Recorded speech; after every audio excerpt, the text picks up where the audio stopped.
investigated reported disturbance at Acer Plaza? 10-4 dispatcher. Verify address. That's Acer Plaza. Repeat, Acer Plaza.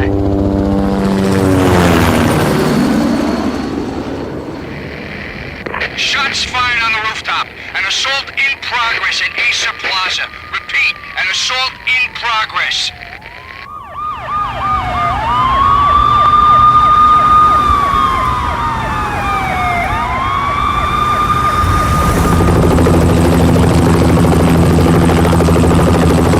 It's a war zone down here. 1085 dispatcher. Need additional units. Additional units now. Officer in danger. Officer in danger. 10-5, please repeat. 10-5, all units, emergency. Officer in danger, Acer Plaza. Repeat, Acer Plaza, all units. They were all dead. The final gunshot was an exclamation mark to everything that had led to this point. I released my finger from the trigger, and then it was over. To make any kind of sense of it, I need to go back 3 years. Back to the night the pain started.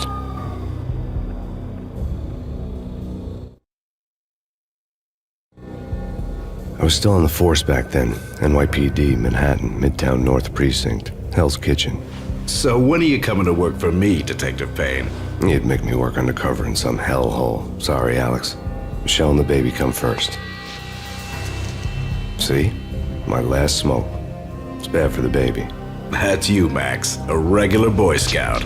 See, Alex? Still on for poker Thursday night, right? Like taking candy from a baby. Life was good. Sun setting on a sweet summer's day. The smell of freshly mowed lawns. The sounds of children playing. A house across the river on the Jersey side. Beautiful wife and a baby girl. The American dream come true. Honey, I'm home. But dreams have a nasty habit of going bad when you're not looking. The sun went down with practiced bravado. Twilight crawled across the sky, laden with foreboding.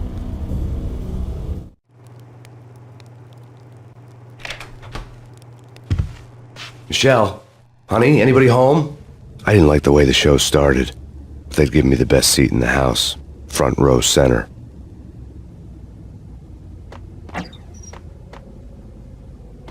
What the hell?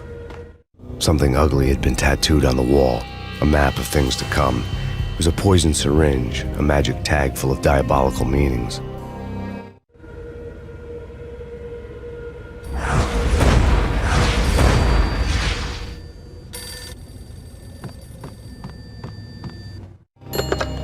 Listen, someone's broken into my house. Call 911. Is this the Payne residence? Yes, someone's broken into my house. They're still here. You have to... Good.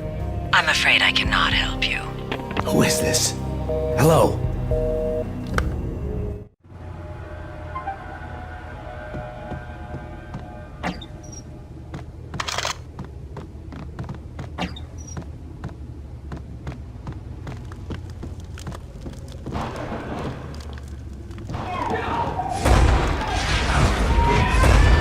Michelle!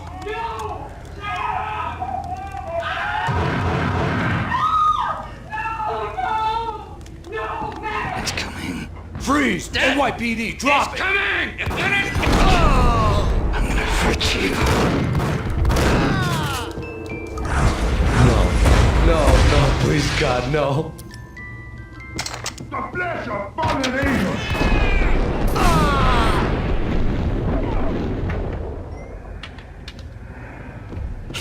No, God, no, please, Michelle. Oh, baby.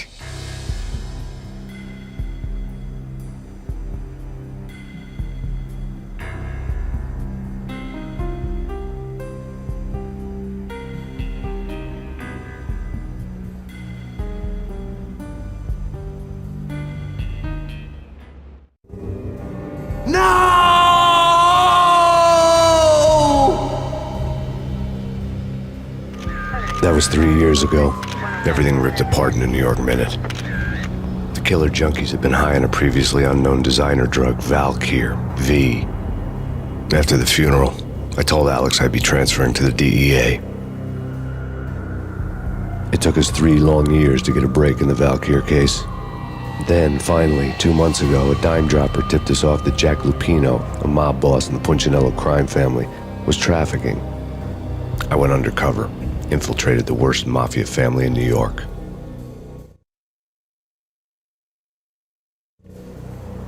I came in from the cold and the dark.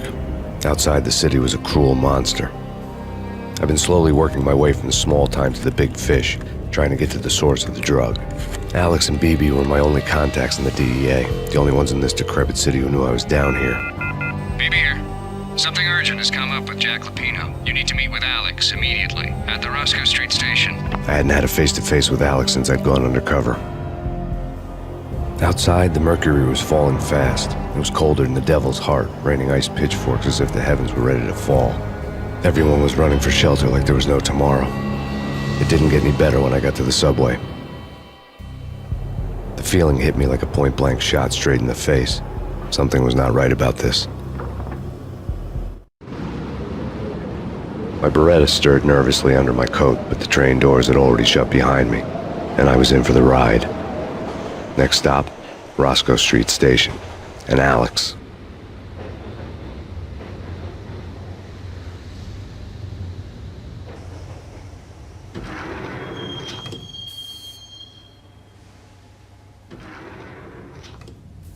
The station was drenched in gloom. Alex was a ghost, nowhere to be seen. I'd have to look for him.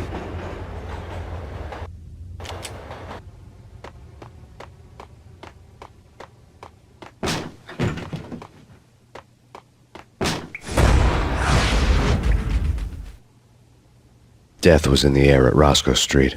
I'd have to find Alex fast.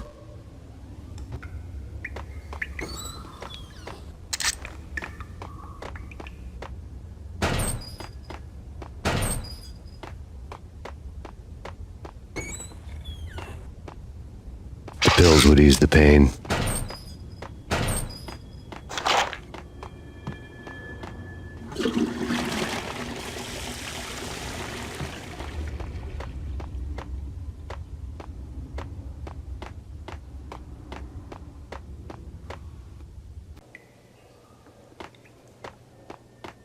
Wasn't Jake supposed to take care of this? He and Mickey are having too much fun taking care of the cop up there. What's the plan? Simple. Gun down every mother-loving bastard that gets off the train. Sweet. Didn't the train go already? No idea. Let's just wait and see. Yo!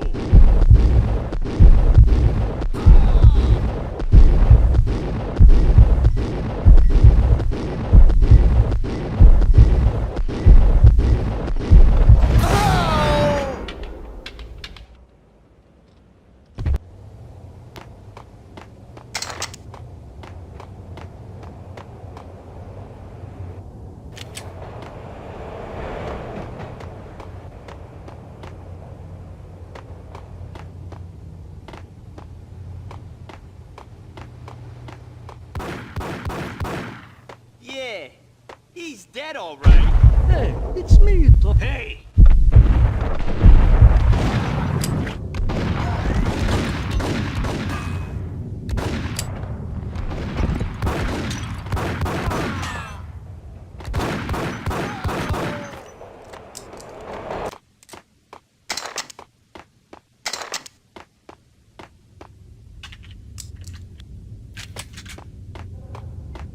Yo, guys, hey, we're getting around. You hear me? What is this, a joke? Hey, yeah!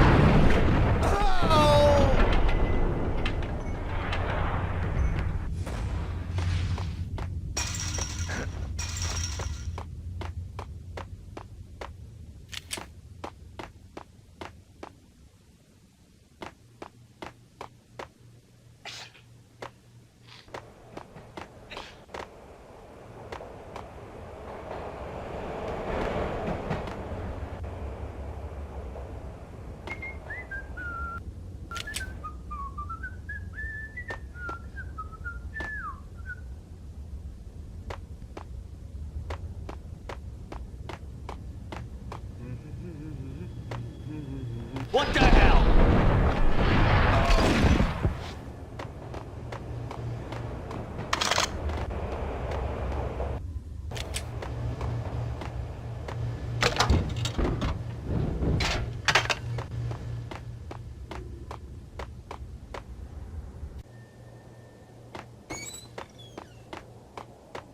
That's bad. That's bad. You think? Damn!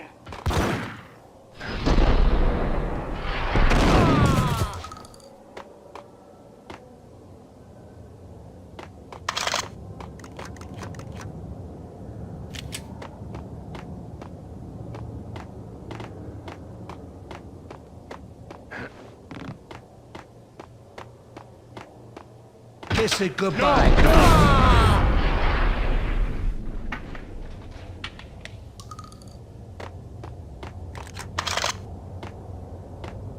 You saved me, man. What's going on here? A massacre. These armed thugs just appeared from nowhere. We need to get help. I can make the call from the control room 1 floor up. Can you take me there? Sure, sounds good. Follow me.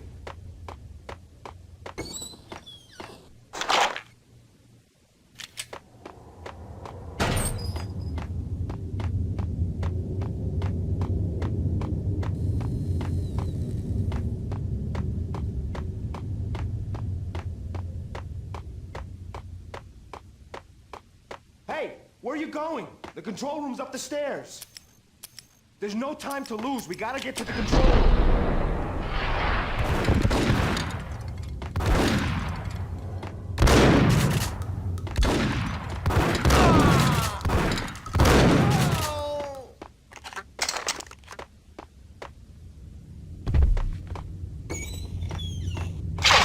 Frankly, I'm too scared to go to the control room on my own without you and your gun.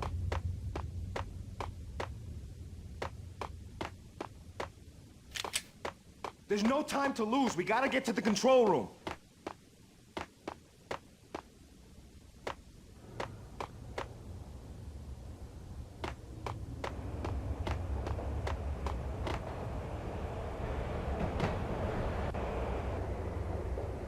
Home free. This way.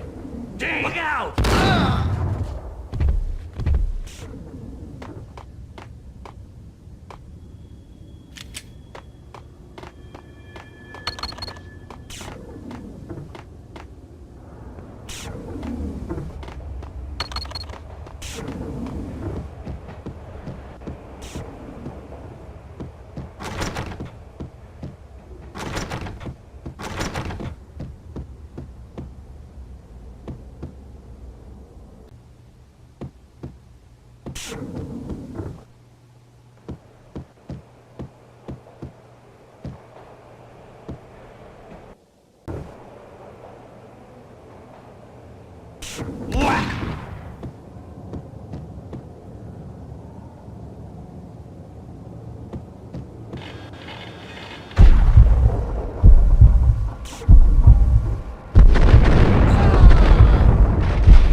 The train lit up like a Christmas tree. The power was back on.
So much for being subtle.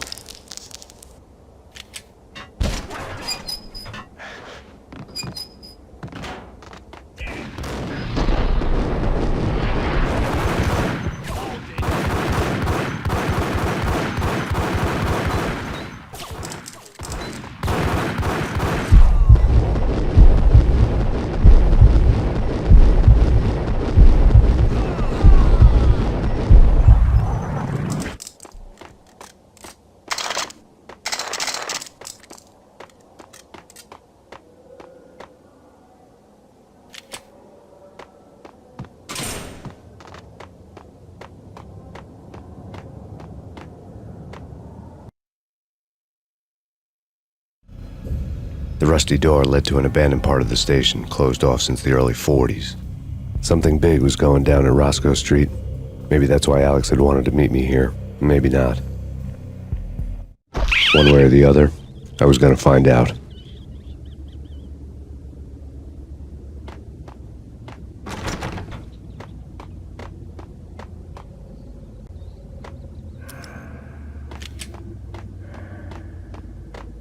No way.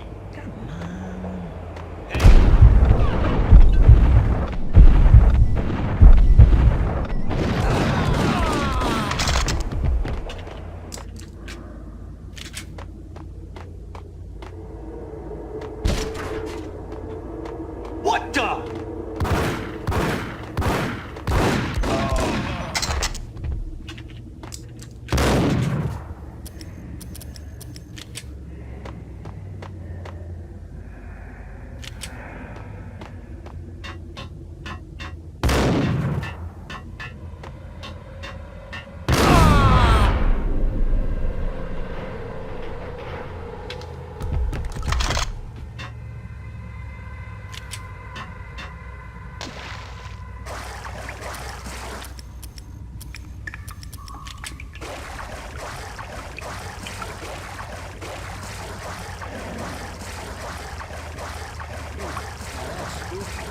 Jack Lupino, yeah. Spooky. But also, it's like the failure count is rising. Yeah, I wouldn't joke about it if I was you.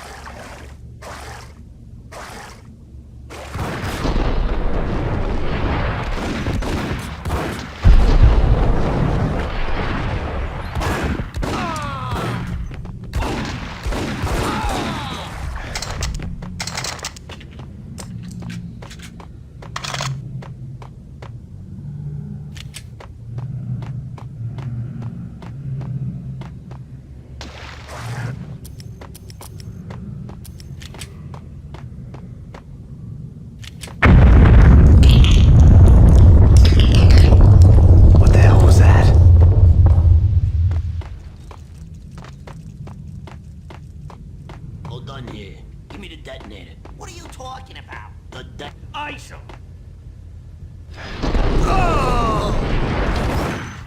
What?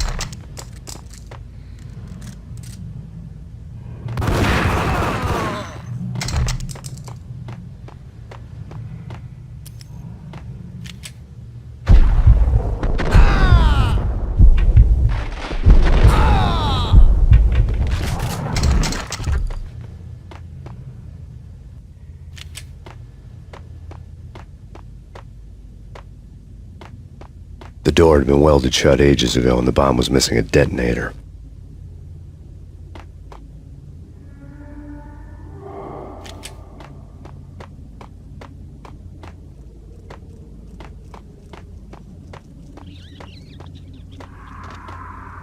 Okay, fellas. The police are on their way. New York's finest are gonna be here soon. So stick to the plan. We got our own private exit route. In and out, do your thing. Wham bam, thank you, man.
come to you now live from the crime scene. Who is this? Right back at you. This is Deputy Chief Jim Bravura from the NYPD. You are to cease your criminal activities and surrender immediately. Sure thing, Jim. Me and the boys have been talking, and everyone's real sorry. They'll never do it again. Who the hell is this? Being placed at the scene of a bank robbery wouldn't have tipped the odds in my favor.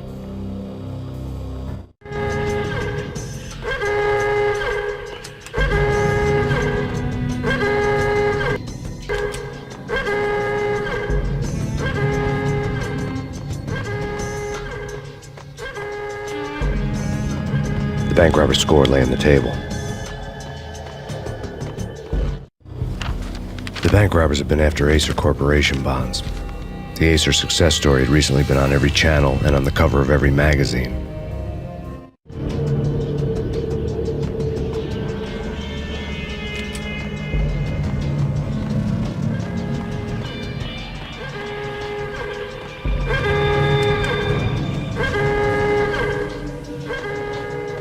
The bank robbers had left their tools on the table. Judging by the detonators, the crooks had bought enough explosives to send Lady Liberty into orbit.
Hold it!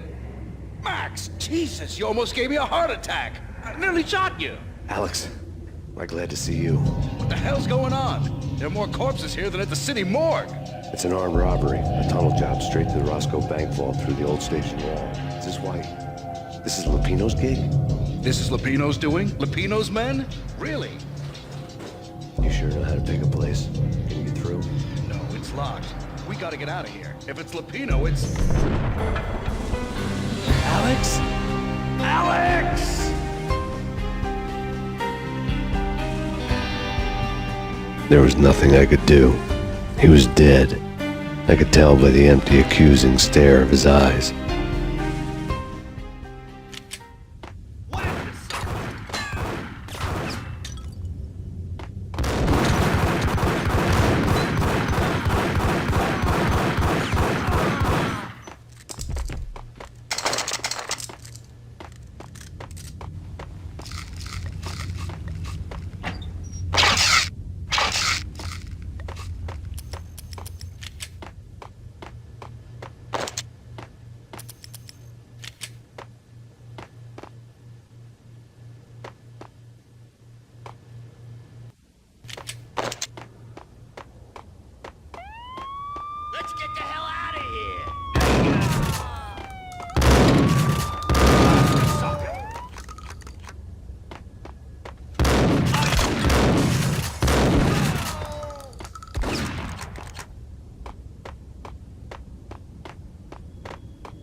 Alex had kept me relatively sane for the past 3 years. Now I didn't know how I felt. Somehow he had stumbled upon something big and ended up stepping on Jack Lupino's toes.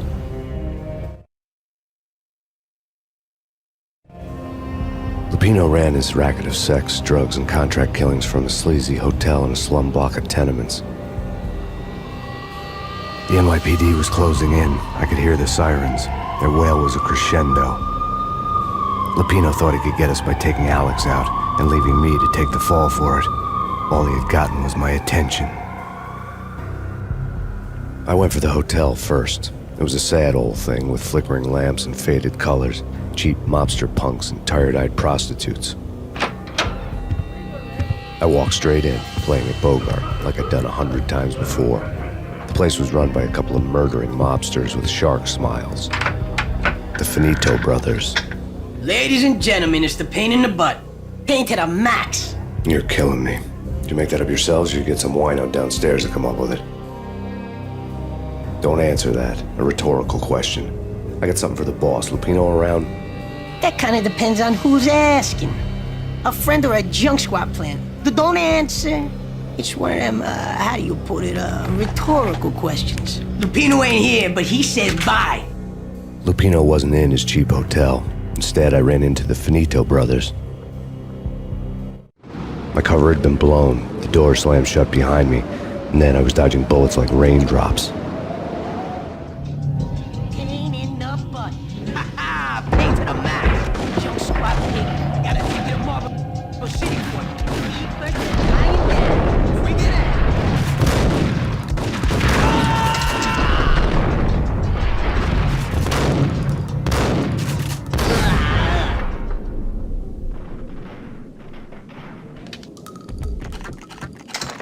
A letter on the desk caught my eye.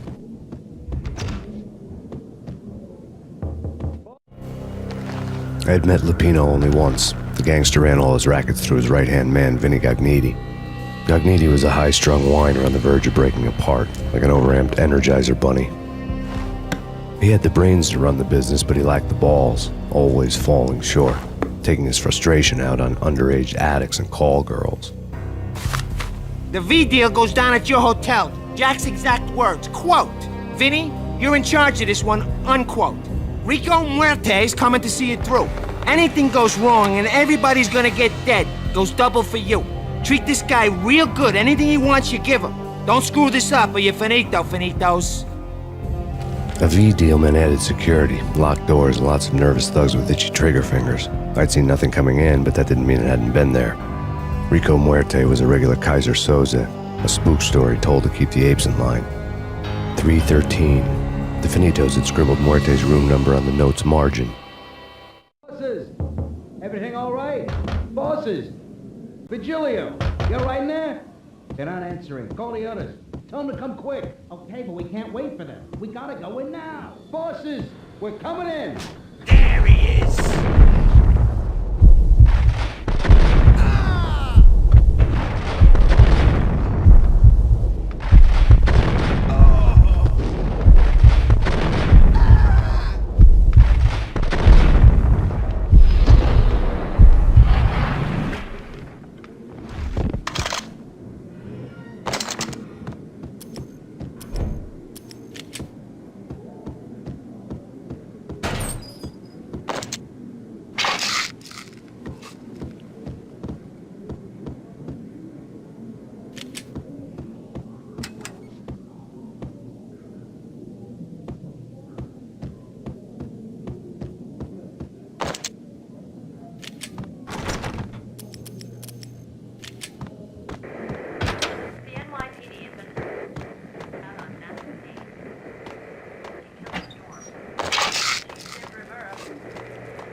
In his press conference today, the mayor stated that Valkyr represents a clear danger to New York and called for drastic actions to eliminate the problem. On today's top story, the Valkyr crisis worsens with the murder of DEA Special Agent Alex Balder. Special Agent Balder had been shot repeatedly from a point-blank range. The gunman has been identified as Max Payne.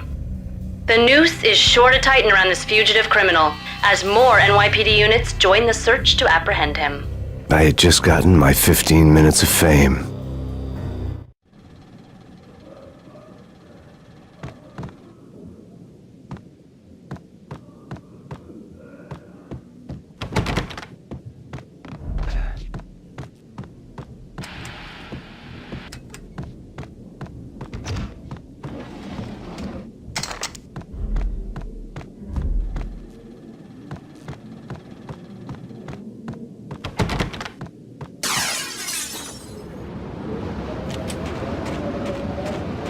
Something's wrong with the bosses. Payne's there and they're not answering.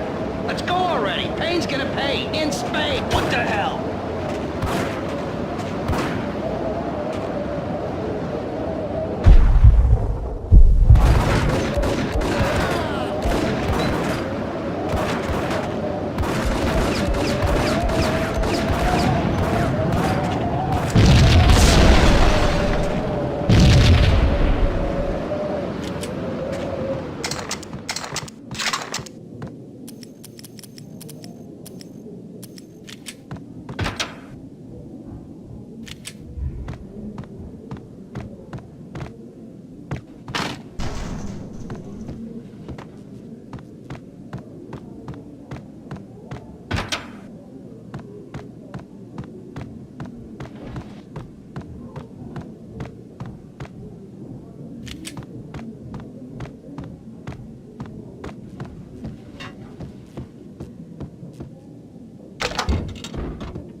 Yo!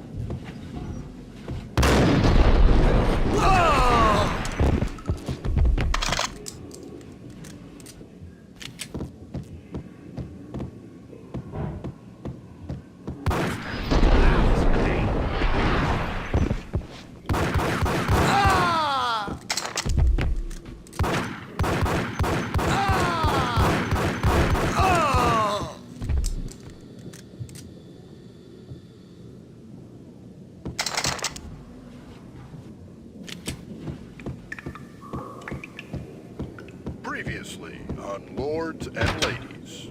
Lady Amelia, Marquis Valentine asks for an audience. Thank you, Lawrence. My lady. My lord. And now, an all-new episode of...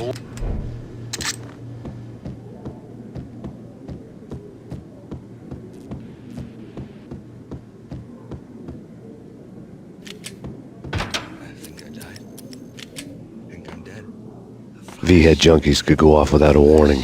I had to be careful.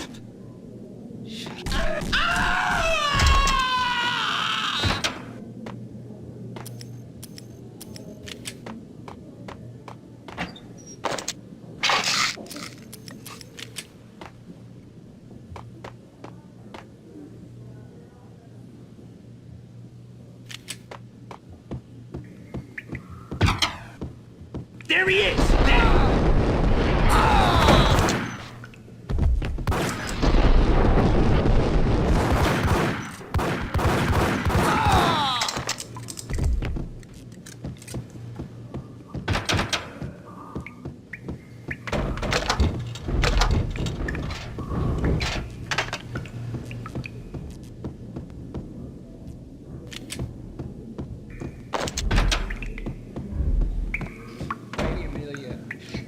Tragic.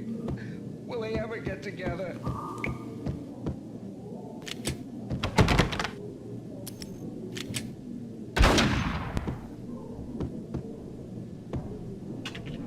Piece of crap! Ooh, get him!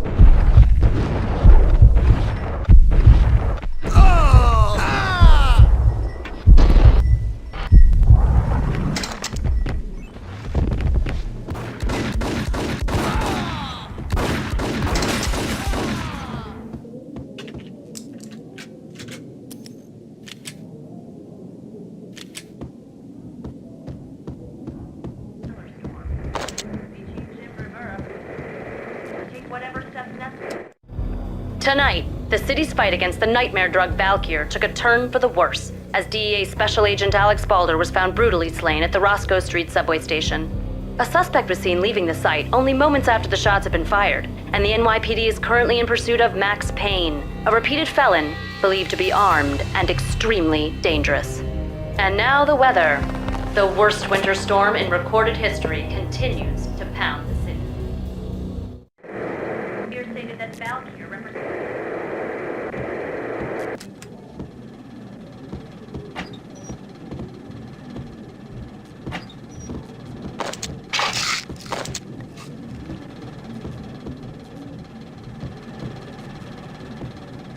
This party had been dead for a while. I couldn't say I was sorry I'd missed the show.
I'd found Muerte's room.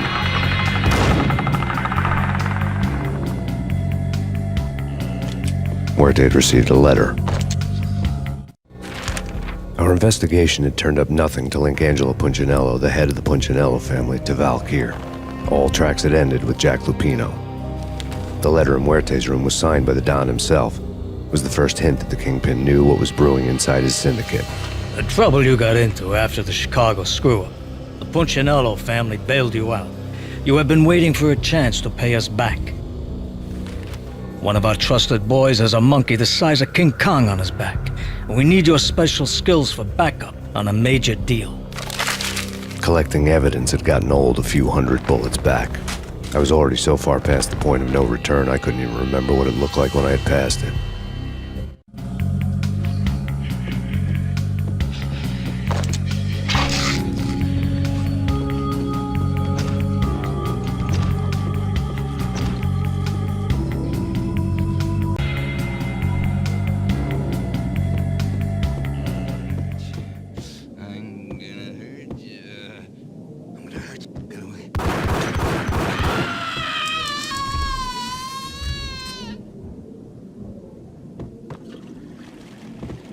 Hold it!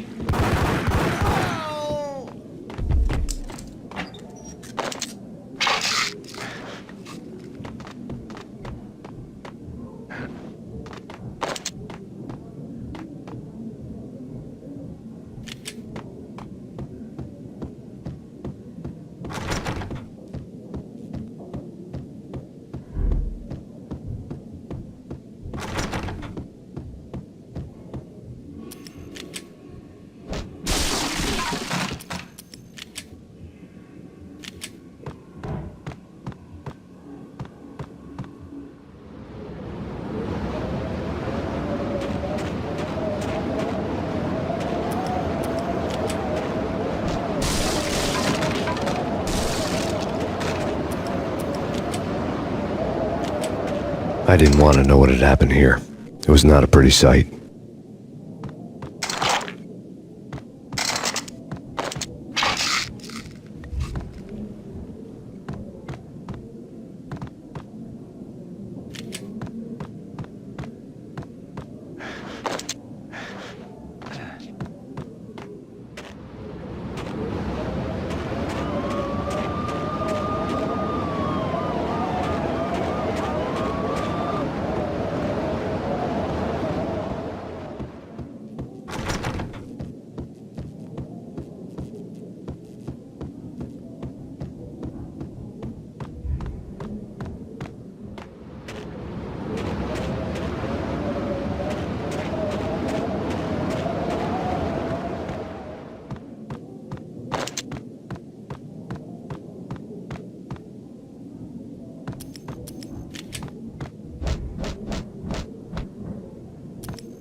noise that? Ice 'em!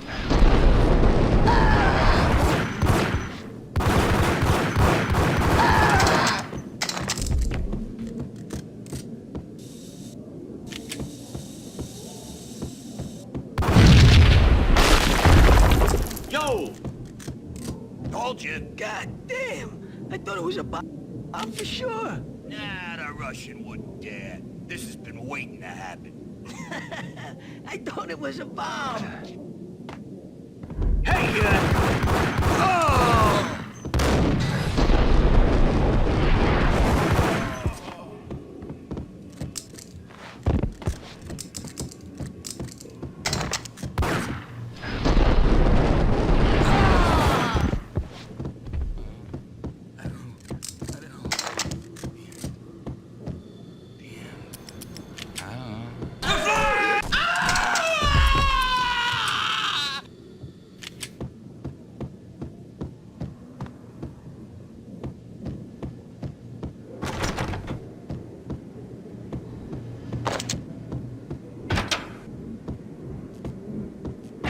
The hooker had left her diary on the table. The diary belonged to a hooker named Candy Dawn. The read would have made a vice cop blush. Had talks with the mystery hag over the phone again. Sent her the latest One-Eyed Alfred tape. As long as the hag keeps paying for the tapes, the old man could come every day for all I care. She had a nice sideline, making secret X-rated flicks of her clients and selling them to the highest bidder. They would get her killed if her V-fix for the day didn't do it first.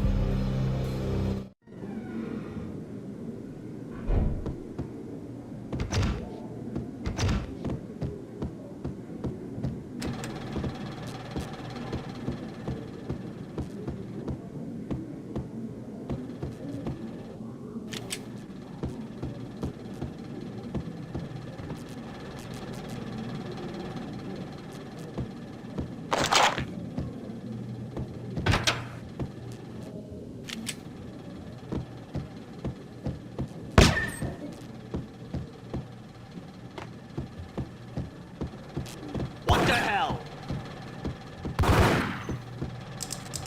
Tim, go get him. No, wait, you go get him. You go and get him.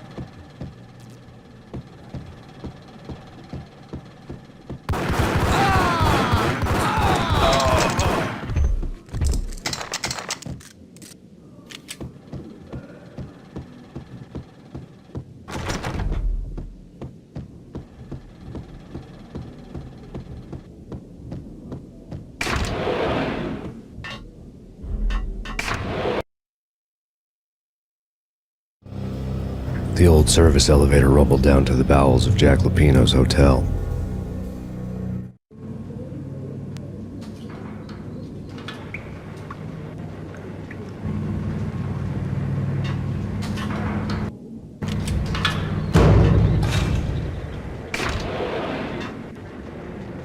It was freaking crazy. The cops were doing a full-scale siege next door. More traffic than rush hour. I mean, bleeding, man. Whack!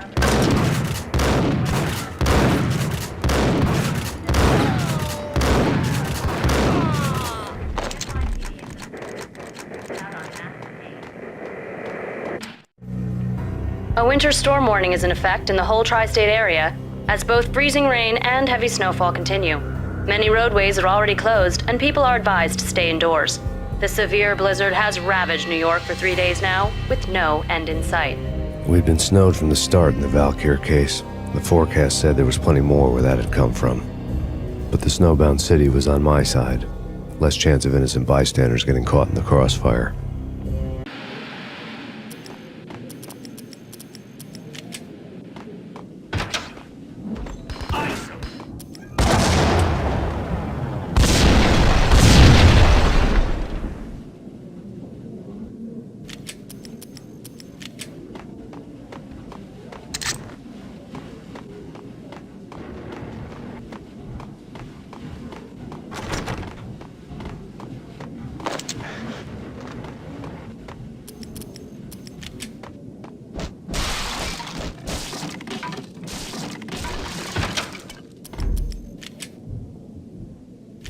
Hey!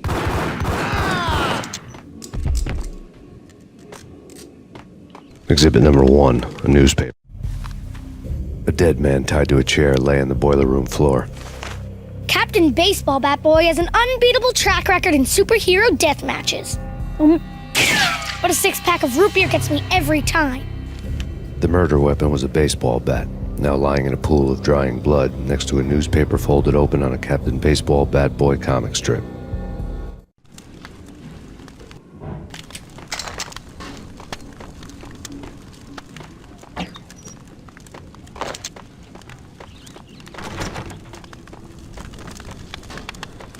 Take vampire movies.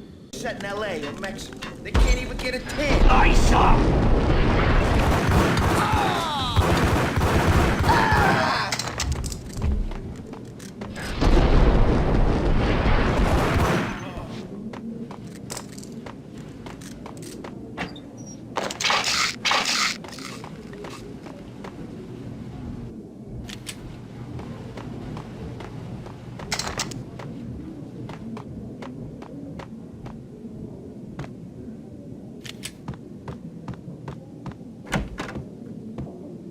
Chill with the guns. Trust me, you don't want to piss Muerte off. Gentlemen, let's do business. Green for green. Cheers, a green light. Got him dead.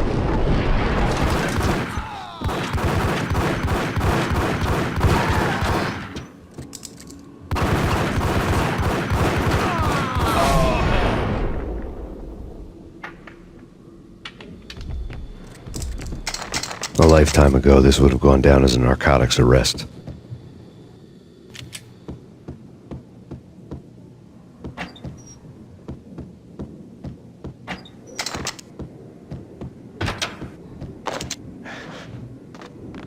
There was a key on the table.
Two mad dog killers, ready to murder each other.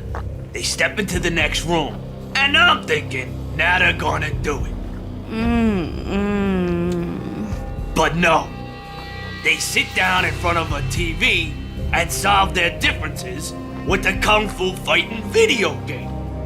I tell you, Candy, I was so depressed, I strangled them both with the video game cables. Oh, Rico, you're so bad. I am, ain't I? Rico Muerte, big-time hustler. Who the hell? It's that cop. Muerte went for his gun. Do something. It's me.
The antique switchboard was still in use.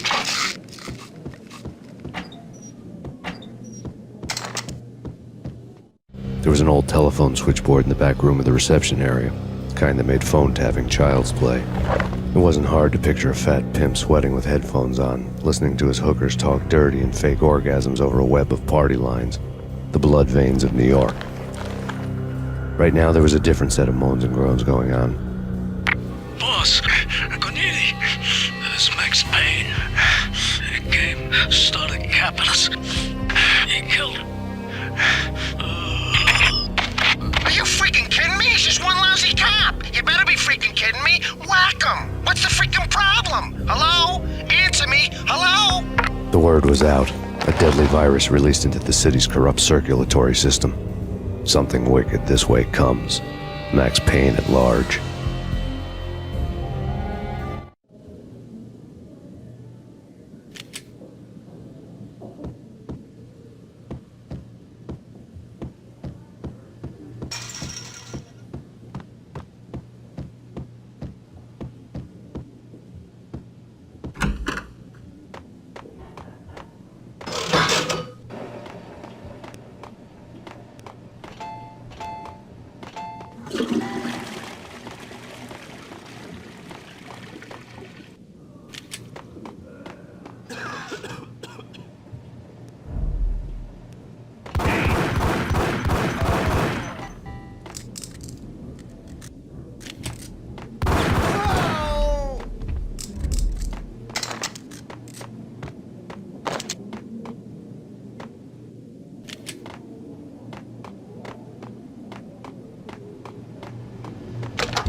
Turn around, walk away, blow town. That would have been the smart thing to do. Guess I wasn't that smart. Lupino's tenement buildings were a seedy hangout for all kinds of sleaze. A liquor store, a pawn shop, a laundromat full of mobster bookies and loan sharks. The list went on.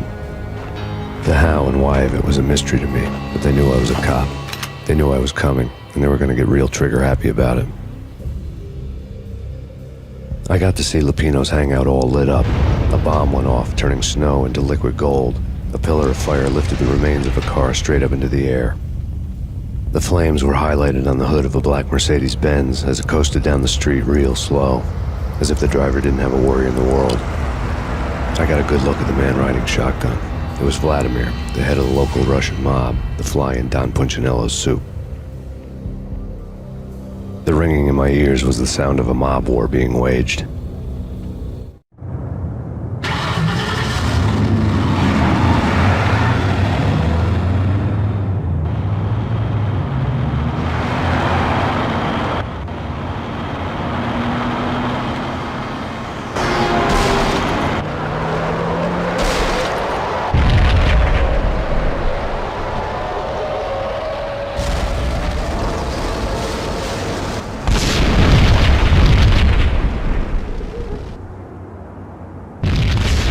Another bomb exploded inside the closest slum building. It was a lucky break.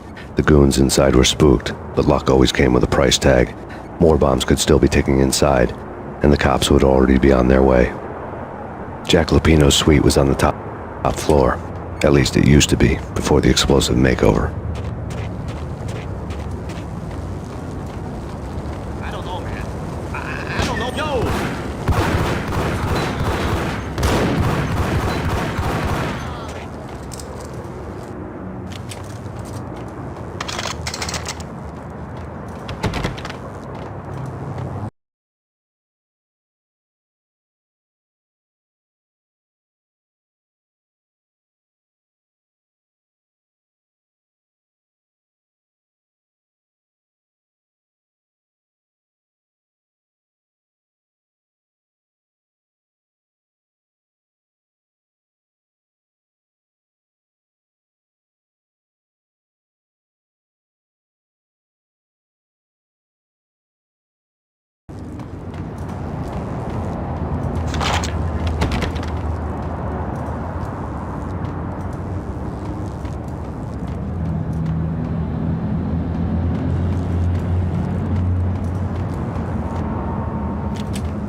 The headlines were a depressing read. The headlines were screaming bloody murder. The storm was a screaming duet with the approaching prowl car sirens. It was all a scream when you were down for the count and wanted for murder.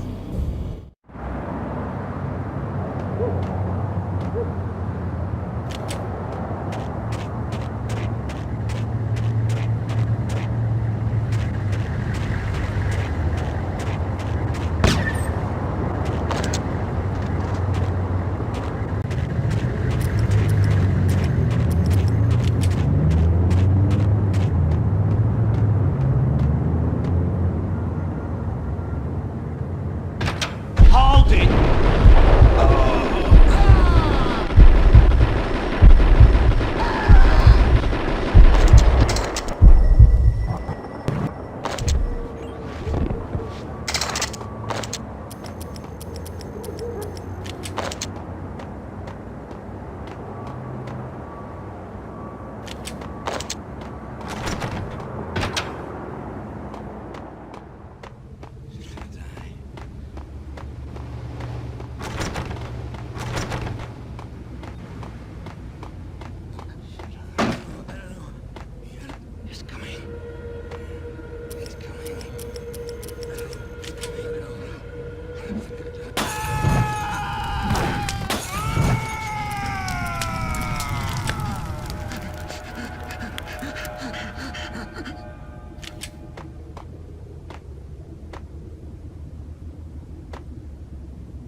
The whole building was rigged with explosives.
A beaten-up phone in the entrance hall was ringing.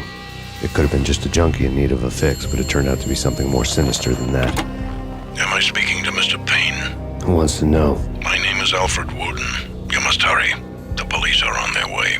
Tell me something I don't know. They know you're there. How? And what's it to you? I will contact you again. The cops arrived, sirens singing in the off-key harmony of a manic-depressive choir. I had a few minutes while the SWAT team would go through their usual routine. By the time they busted in, I needed to be long gone. Max Payne, this is Deputy Chief Jim Bravura from the NYPD. Drop your weapons and come out with your hands above your head.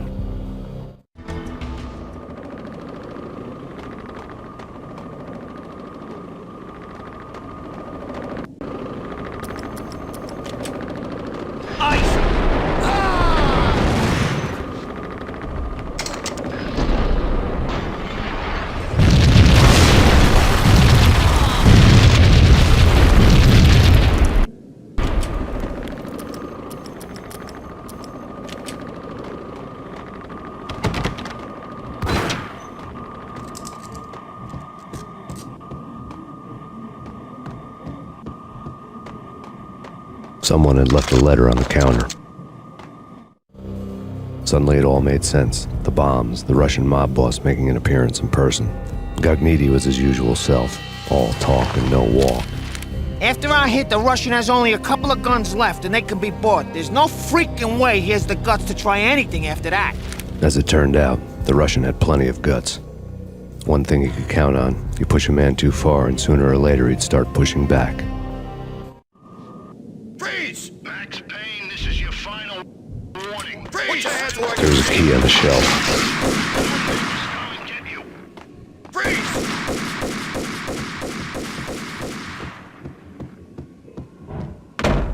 What the?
The bombs had destroyed all the stairs up to Lupino's office. The alternate route led there by way of adjoining rooftops.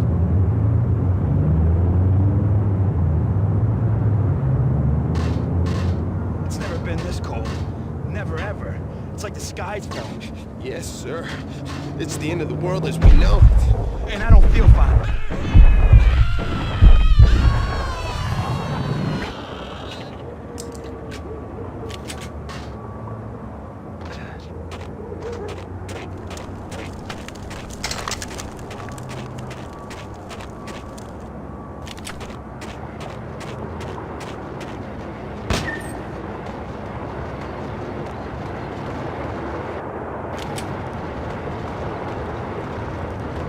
get to the roof, I'd need to get to the elevator through the locked door up ahead.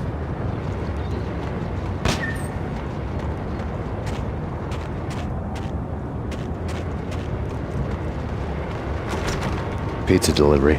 Never seen you before. Buzz off, Joker.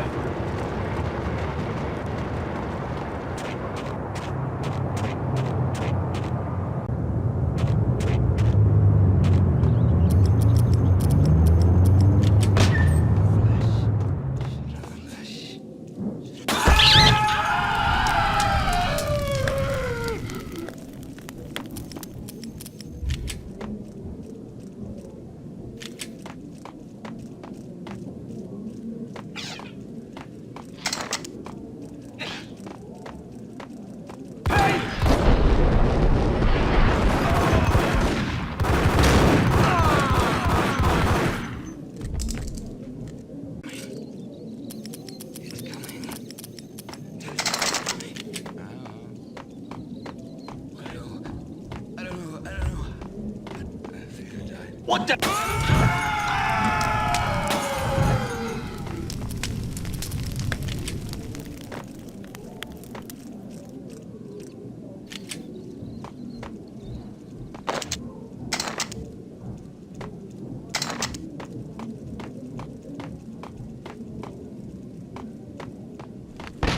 No, don't shoot. I You know the clowns at the laundry? Me? No. You're no good to me then. What? No, the laundry, yeah. I know him, yeah. Get me in there. Okay.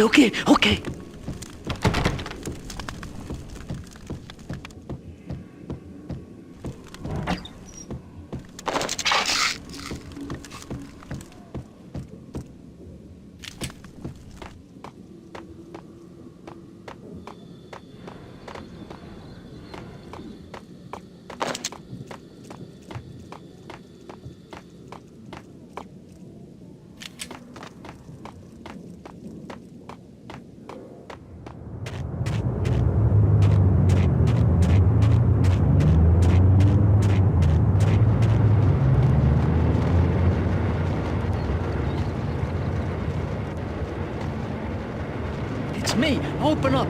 Let me in, quick. Not so fast. The password. John Woo.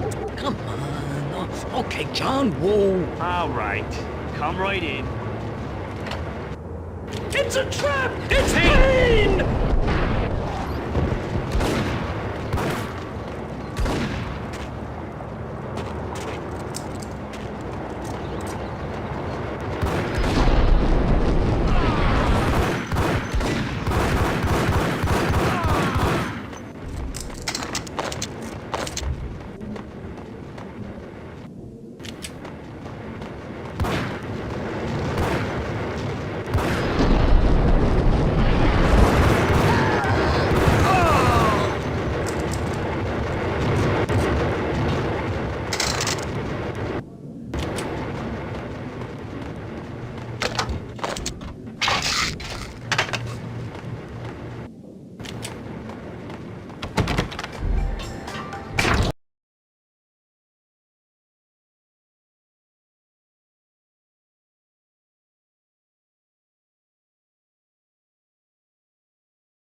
What the hell?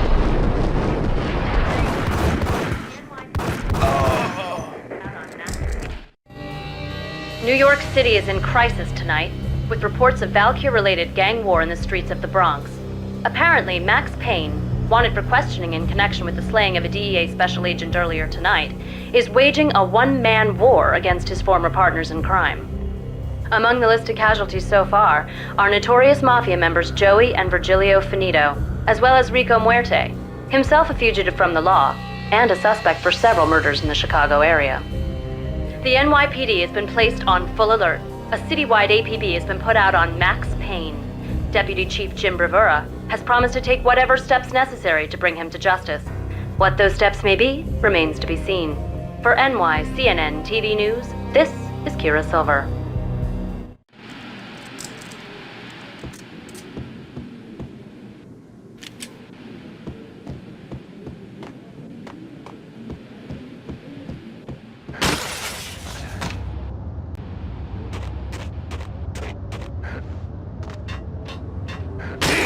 On the address alone.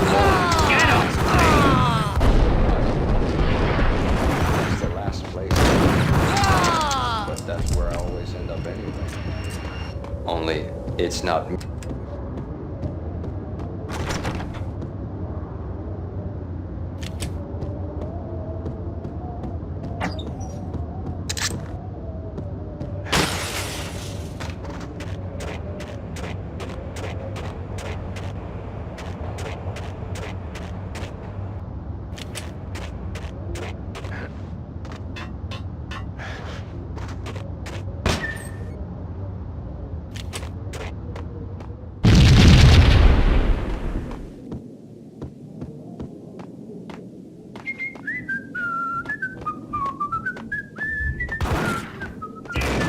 Red, blue, or green? It's always red or blue in the movies.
What are you doing? You're doing nothing! What are you doing? This is war! Freaking war!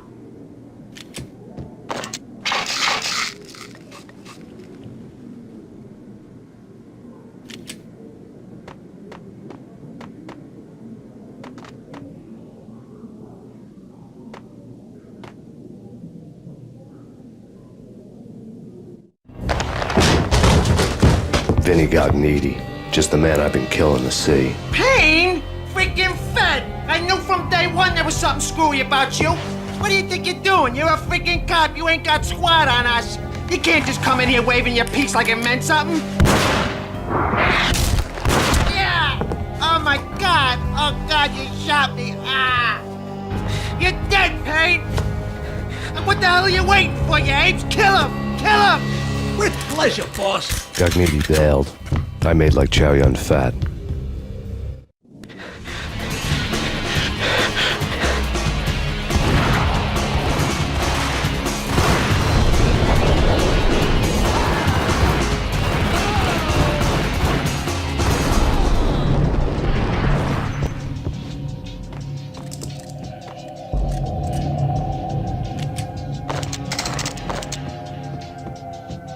A crumpled letter lay on Gognitti's desk.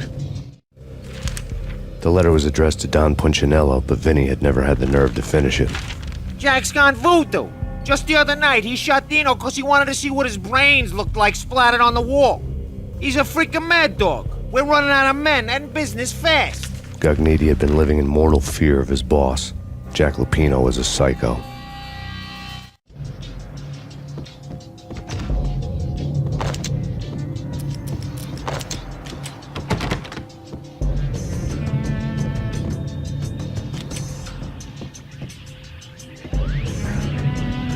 Vinny Gognitti was running scared.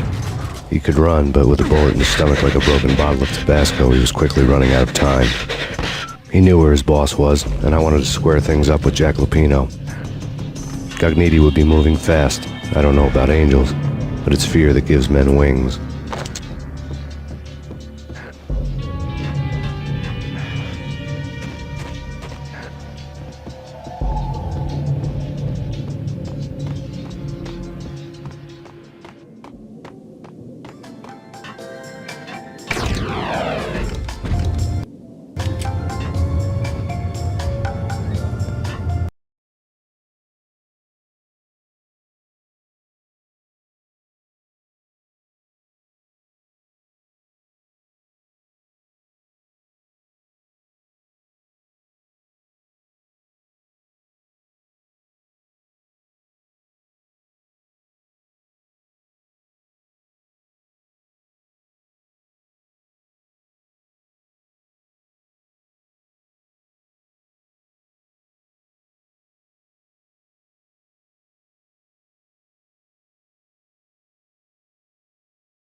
Cogniti hitched a ride. To catch him, I'd have to follow his lead.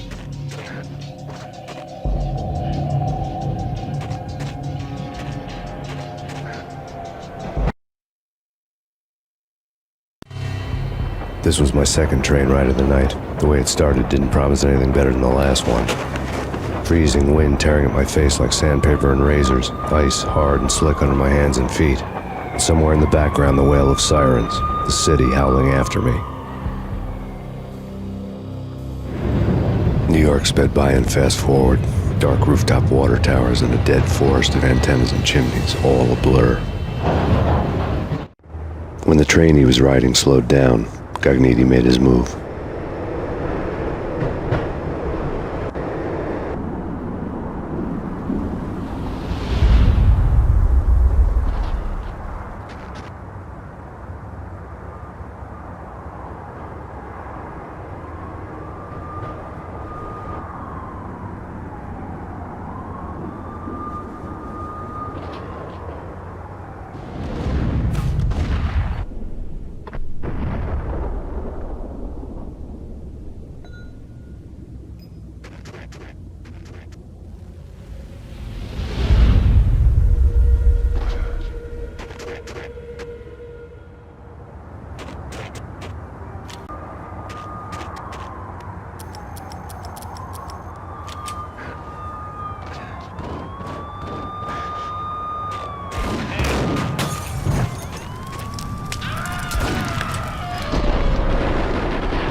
It's Payne! He's coming down the stairs! Shoot the bastard! Okay, boss, you got it. No problem. All right.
wanna be rich?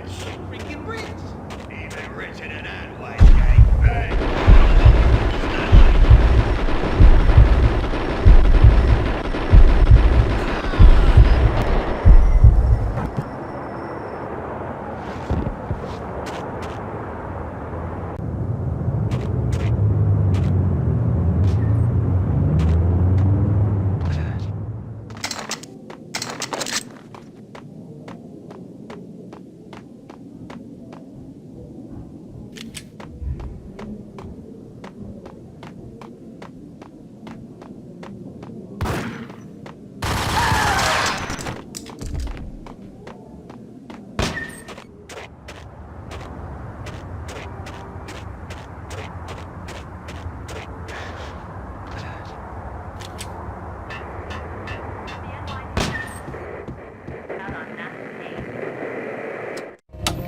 Max Payne has nowhere left to go. We are very close to capturing him. You'll get a full statement then. Right now, I've got better things to do, ma'am.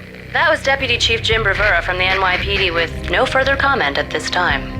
Apart from his suspicious food habits, I figured Bravura to be one of the good guys. Fate had just dropped us on different sides in this. But when it came to capturing me, he was way out of his league. I had already ditched the cops a couple of rooftops back. For now.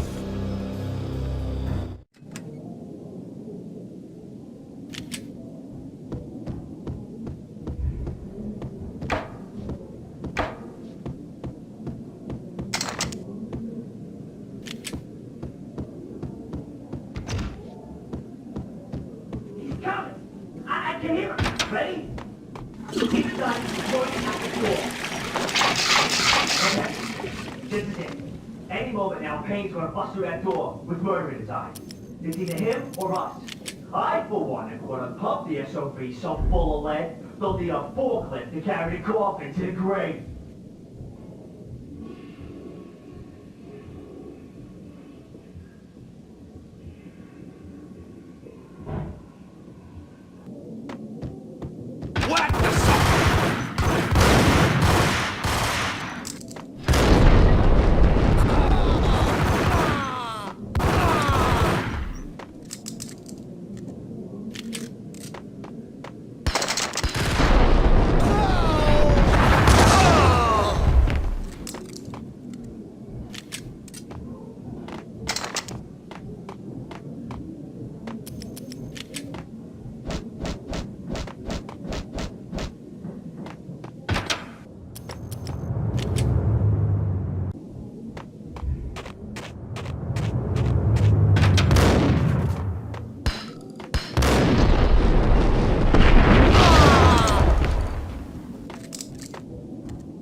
Open, goddammit!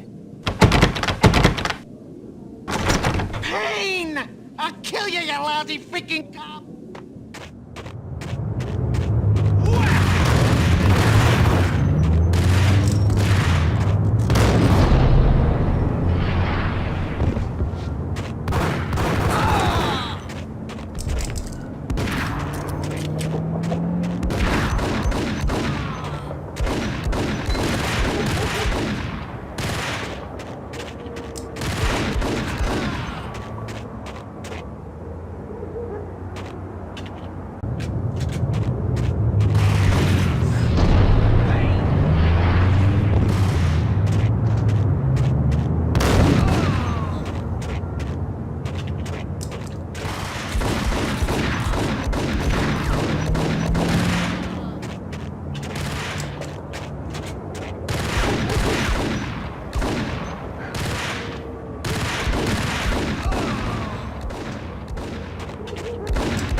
Gognitti ran out of steam in a dead-end alley with steam boiling out of the sewer grates like all the fires of hell were burning high beneath us.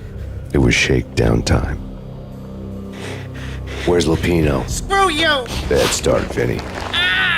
Police brutality! I rate pretty high on that. You can't just hurt me in cold blood? Just keep telling yourself that. Listen good, Candyman. I'm not gonna be anybody's fall guy. I want to know where your boss is hiding. There was no glory in this. I hadn't asked for this crap. Trouble had come to me in big dark swarms. The good and the just were like gold dust in the city. I had no illusions. I was not one of them. I was no hero. Just me and the gun and the crook. My options had decreased to a singular course. I'll tell you, just don't hurt me no more.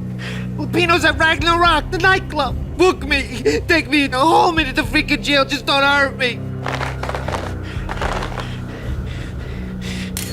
Your rights will be ready at your funeral.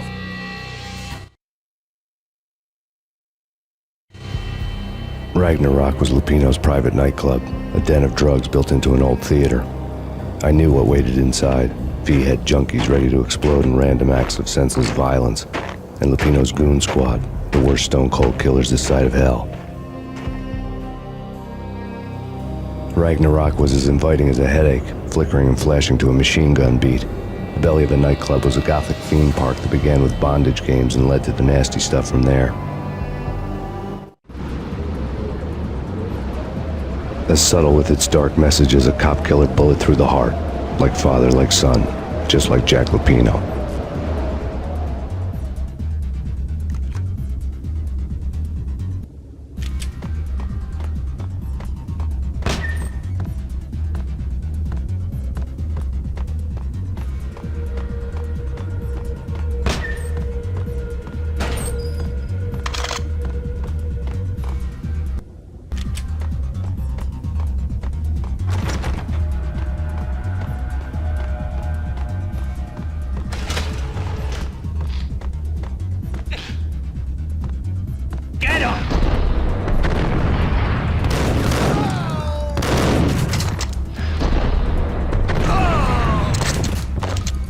The book had never been a bestseller.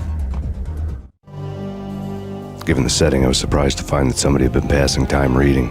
The paperback was entitled, The Age of Murder and Storm.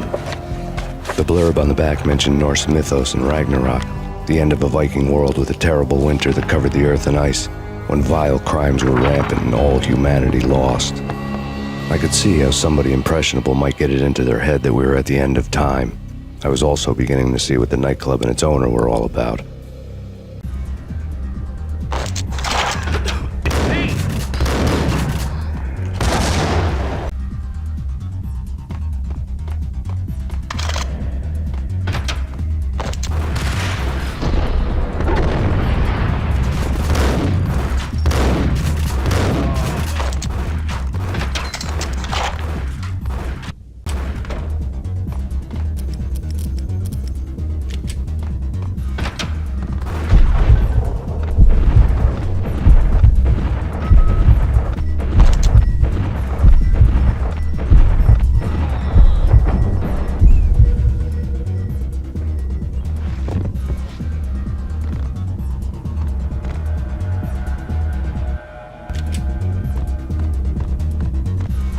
Yo!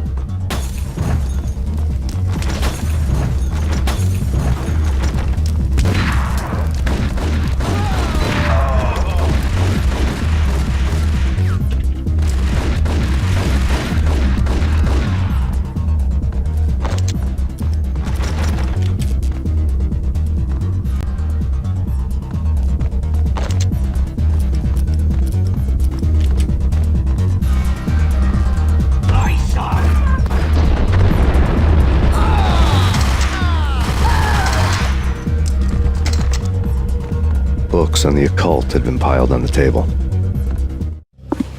The room was stacked with light reading, such as Necronomicon, Witchcraft, and Paradise Lost. Old exotic titles like Malleus Maleficarum and De Umbrarum Reini Novum Portus. Books with pentagrams on their covers, all dealing with the occult and the infernal, lying between stacks of horror videos and a couple of Ouija boards. The only thing I could take seriously was the thought of Lupino taking it seriously. He had been spending a lot of time getting intimate with the guy downstairs.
The backstage area led to Lupino's inner sanctum.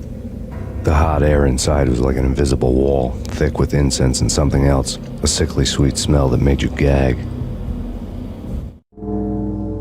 This was the rotten core of the Big Apple.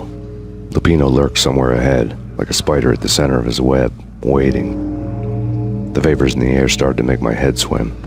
Torn pieces of a letter lay scattered on the sofa.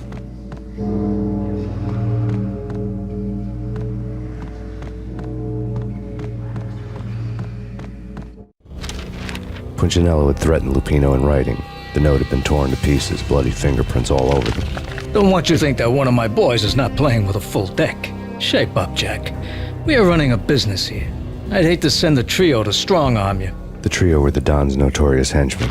It was obvious that Lupino hadn't been intimidated by the threat. Lupino's notes covered the table. Jack Lupino was crazy, all right. The table was scattered with notes of demented arcane nonsense written in rusty blood, a mishmash list of demons, devils, and dark gods evoked.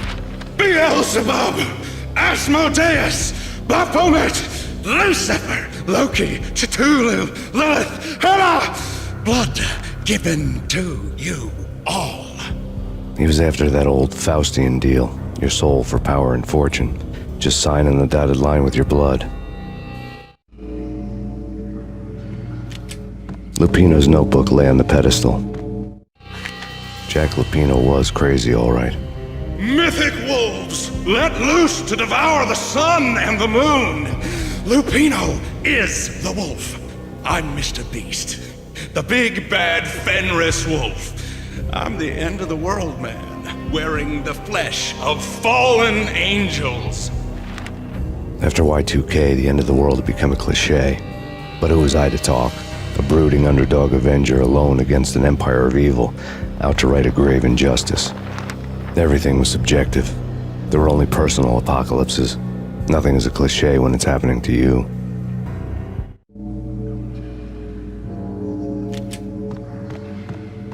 The flesh of fallen angels! Come to me all!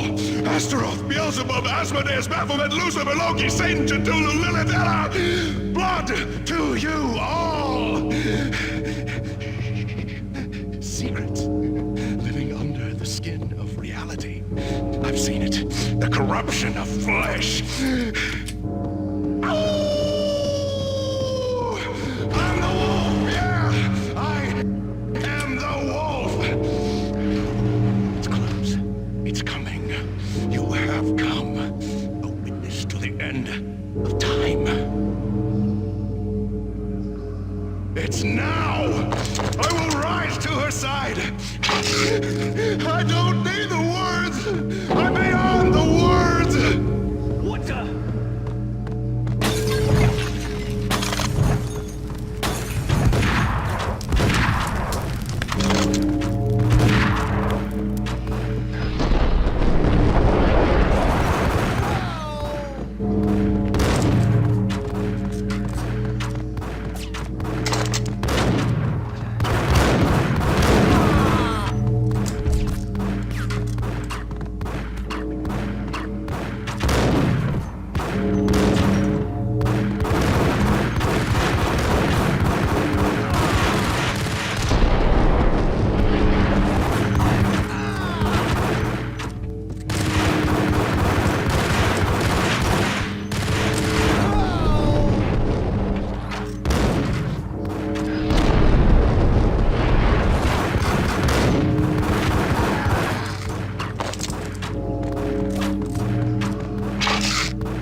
I had known there'd have to be a catch in it somewhere, and this one was the Empire State Building of catches.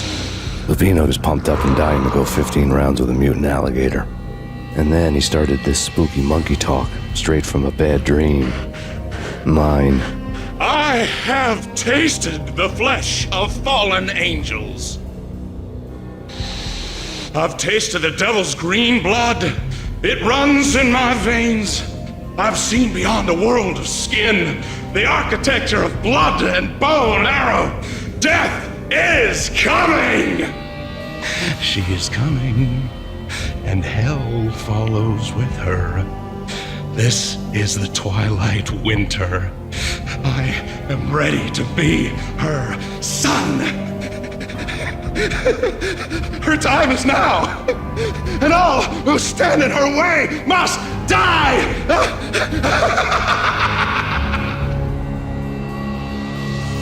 Die! You'll die! You'll die! Now! Oh!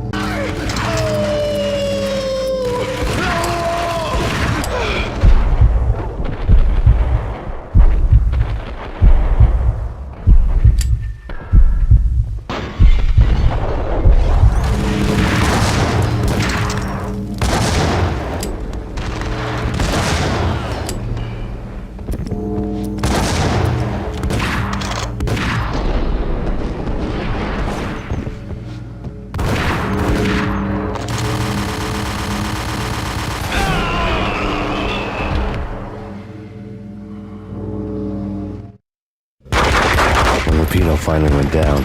I wanted to make real sure he'd stay that way. V was a bad monster. Turned them into friggin' zombie demons from outer space. I think he's dead already. Huh? And that's when it happened. But dead or not, you've got the wrong guy. In stepped this knockout femme fatale holding a gun to my face. I returned the favor. Lisa Punchinello. Lisa Punchinello was the Don's wife. Mona Sachs. Lisa's evil twin. Your safety's off, evil twin. You might hurt someone with that gun of yours. Lisa's the damsel in distress. I'm the professional. I'd blow you away without batting an eye. Sure, and you can check out my credentials splattered all over this joint. Jack couldn't have framed you. Not the state he was in. We're after the same slime bag. Angelo Punchinello's the one who murdered your friend and framed you with it. You know this for a fact? I've got my sources. I don't have a clue these days. I just shoot them as they come. Who put a contract on the Archfiend? This one's mine. I hate the guts of that sadistic wife-beater. Why not pool our bullets for this one? I thought you'd never ask. My finger was starting to twitch. How do you like your whiskey? I'm easy, as long as you don't try to slip me a Mickey. You're a real angel, Max. It was good stuff. Tasted sweet as honey going down. Nothing personal. Can't risk you going berserk and getting Lisa killed.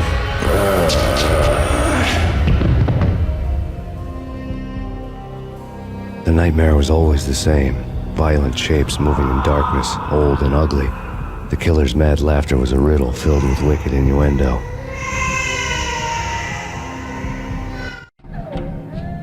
Somewhere, the baby was crying.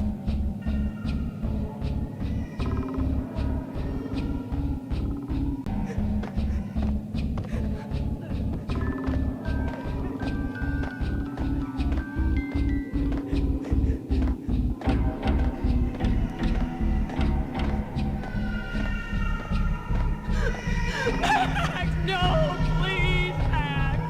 Why? I didn't mean to. I'm sorry.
should have known it when we found you snoring next to Lupino's corpse. A comedian, huh? The pictures were filled with good old times.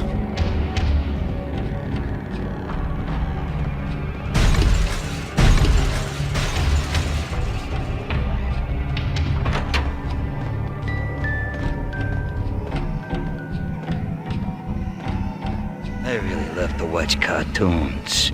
Captain Baseball Bat Boy's my favorite.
No, please, God, no.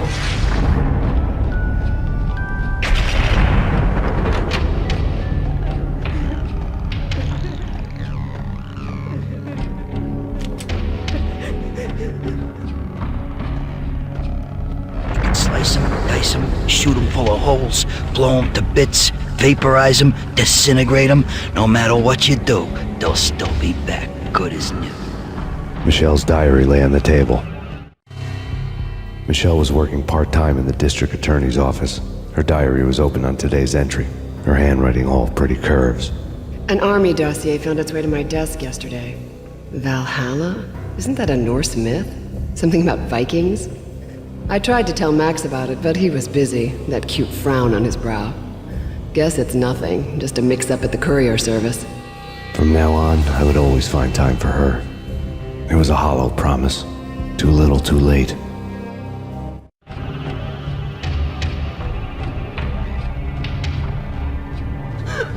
Max, no, please, Max. Why? I didn't mean to. I'm sorry.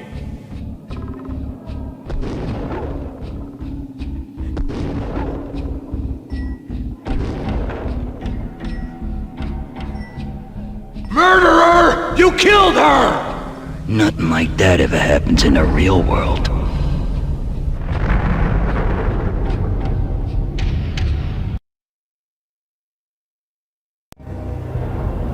I woke up in a bad dream.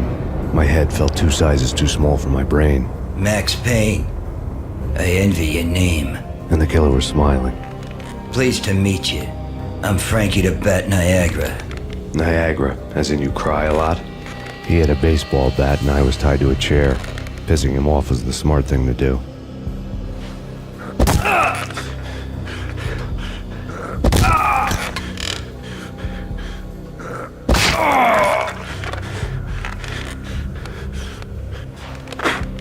Nothing wrong with a little laugh now and then.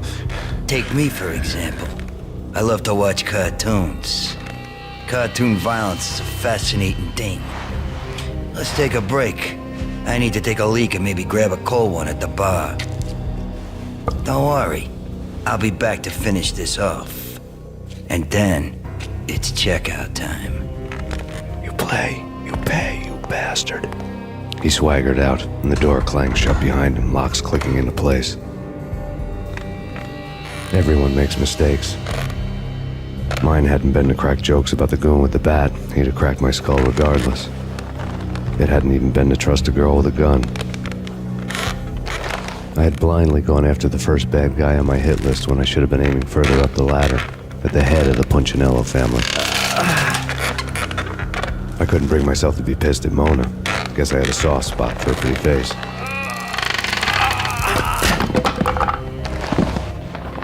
When somebody decides to play baseball with your head, you tend to get sore. They had dragged me back to the basement of Lupino's hotel. I was beaten, bruised, and blue. I felt like the chair I had broken to get free.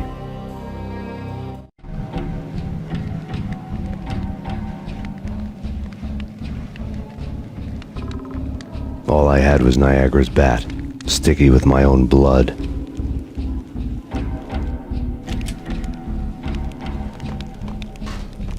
Without a gun, I'd be no match for Frankie's men. I'd have to play hide and seek with them.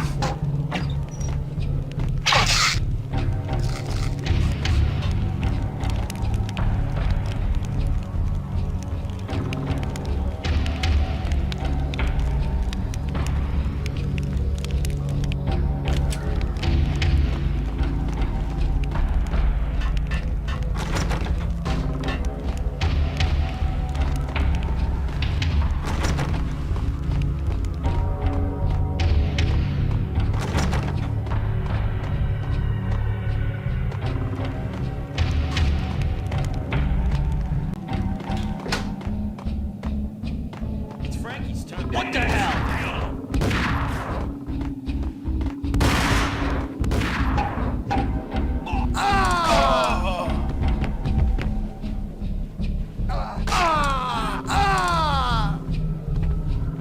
Hey,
Max Payne?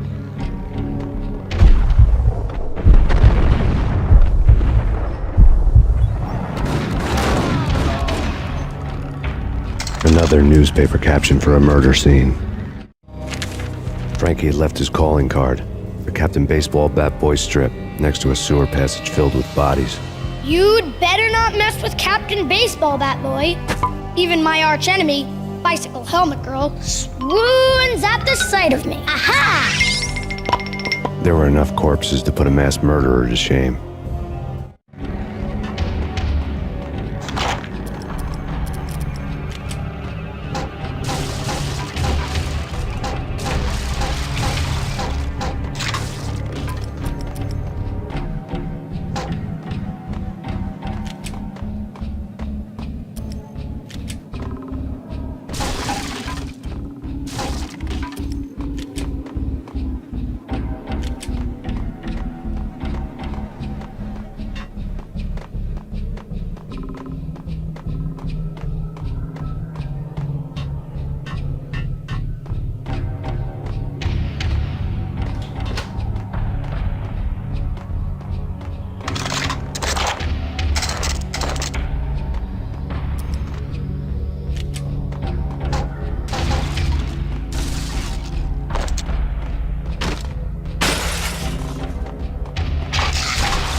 Things were fast going from bad to worse.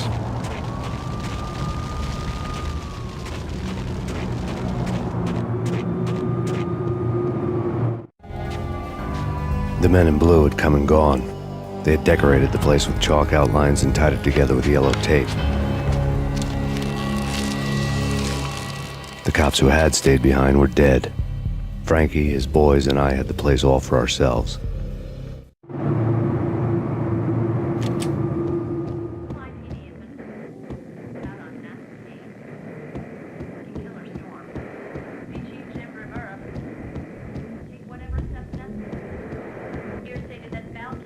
Just forget about it.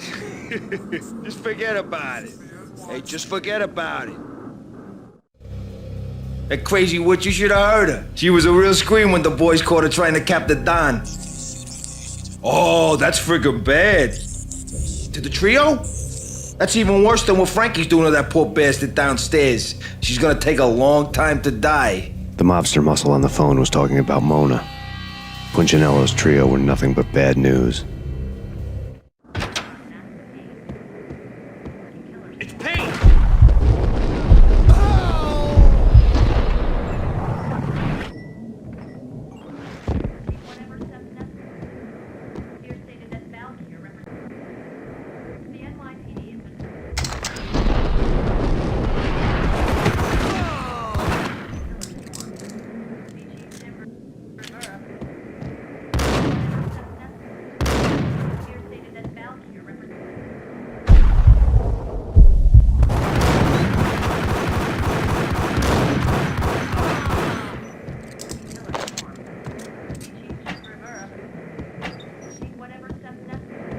More evidence that Punchinello didn't like me much.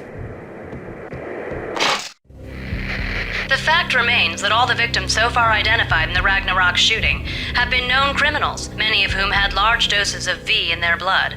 Reliable sources say that Max Payne was also among those killed, although no body has been recovered at this time. Reliable sources. That meant somebody thought the Mafia had me, didn't want the cops snooping around anymore. The body would be delivered to them barely recognizable. Case closed. Don Punchinello had the power to be that reliable source, which was no news. But his news was old news. Framing me hadn't been enough. Don Punchinello had put a hit on me.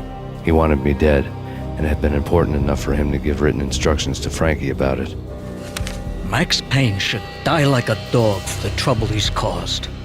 Frankie, I know I can trust you to give this matter the dedication it needs.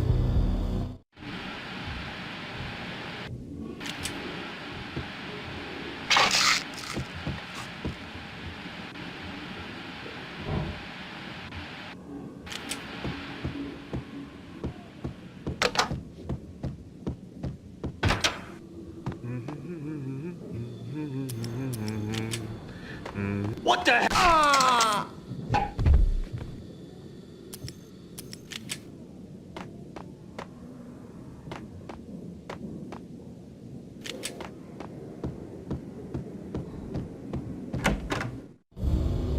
The hotel bar was fast developing quite a history.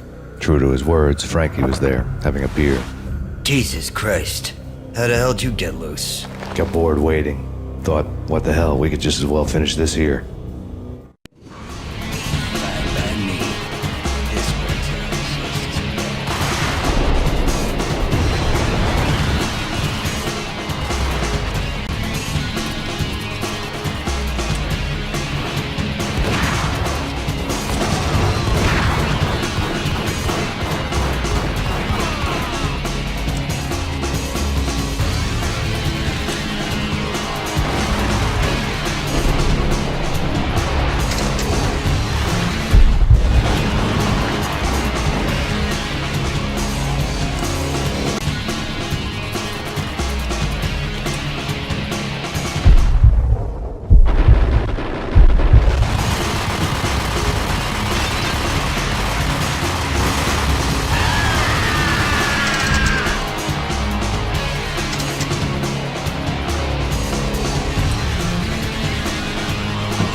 Thank you. You've been a lovely audience.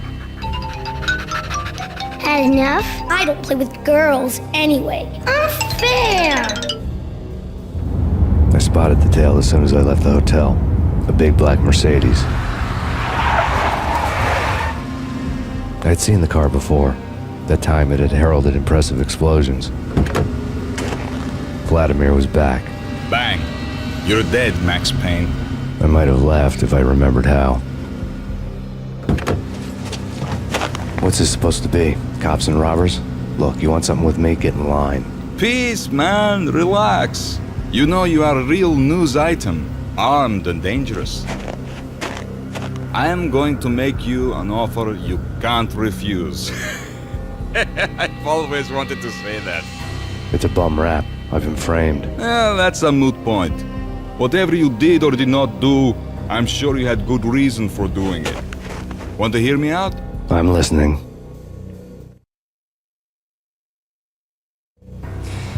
Punchinello messing with V is bad for business all around. But that's not all. There is this guy, Boris Dime, used to pull jobs for me. He's the captain of the cargo ship Charon. Now the bastard turncoat has gone over to the other side, Punchinello's. The ship's loaded with high-res hardware, guns, my business. If Punchinello gets hold of that cargo, he's won and I have lost. And you'll have your work cut out for you. If you want to get to Punchinello, you'll need heavy-duty persuaders. I am just the man to get them for you. Change the ship back under my flag, maybe pop 2 in the traitor Dime's head while you're at it. You'll get enough guns to start the apocalypse. You in or out? Let's get this show on the road. Vladimir was one of those old-time bad guys with honor and morals, which made him almost one of the good guys. None of us was a saint. The Brooklyn riverfront was a maze of rusty containers, sharp-boned cranes looming up from the snowstorm. On a night like this, you couldn't help but think of the dark army of dead men sleeping with the fishes, cement shoes in line. No Minotaur lurked in this labyrinth, but somewhere out there, on the clanking deck of his cargo freighter, the skipper of the Chiron was waiting, like the ferryman of the river Styx. What the hell?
Max Payne?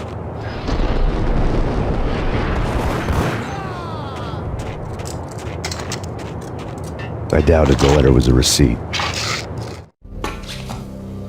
Rico Muerte had come to town to do more than just sort out family troubles. Exhibits number 1, 2, and 3. A briefcase of money, a sniper rifle, and an envelope with one word neatly printed on a folded piece of expensive paper. Mayor. It didn't sound like a mafia contract at all. It was too cold and too to the point.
I had found Boris Dime's ship.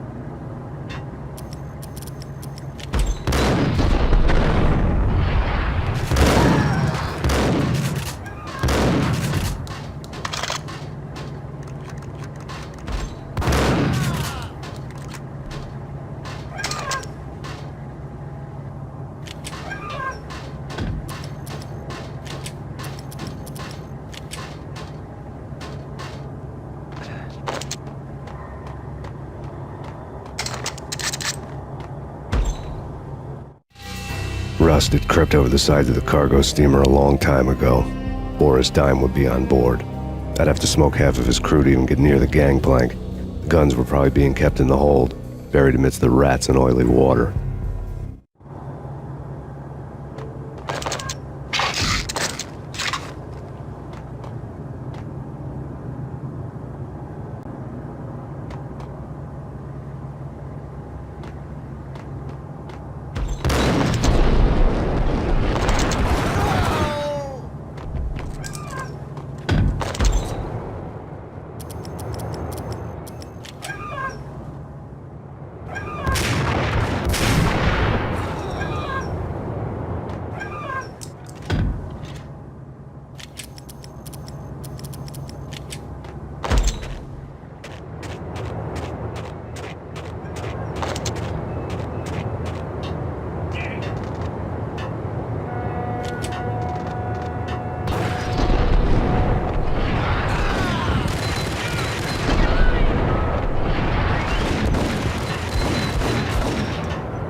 Punchinello here. Angie, tell me, how much did Dime cost you?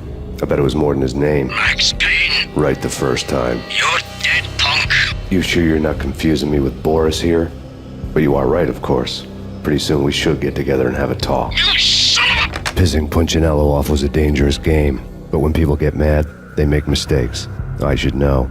That's where I wanted Punchinello, mad enough to trip over his own feet, preferably into a grave.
yourself.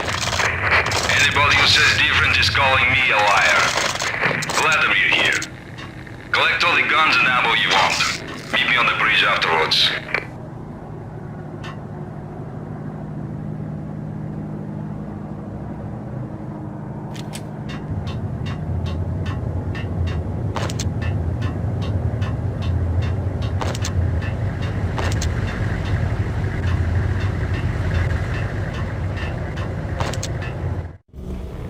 Did you get everything you need? Check.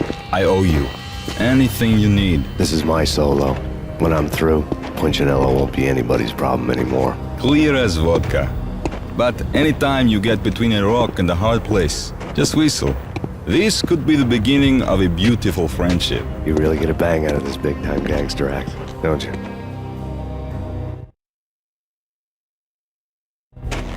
Even with all this firepower, I figured I couldn't get to Punchinello at his manor. I could only hope that he wouldn't pass a chance to hear me beg to see he's won. This is Max Payne. I want to cut a deal. Payne, you're a dead man. That's what everybody keeps telling me. I got your ship and her cargo. I want to meet. No pain, no gain. Capiche? You know my restaurant? Yeah, I know it. 1 hour. Punchinello's restaurant had seen better days. Snow was falling like ashes from post-apocalyptic skies, but that was outside. Things would soon get hot in the Don's restaurant. I knew it was a long shot, Angelo Punchinello actually showing up, but there was no crime in hoping.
Punchinello was burning to get me.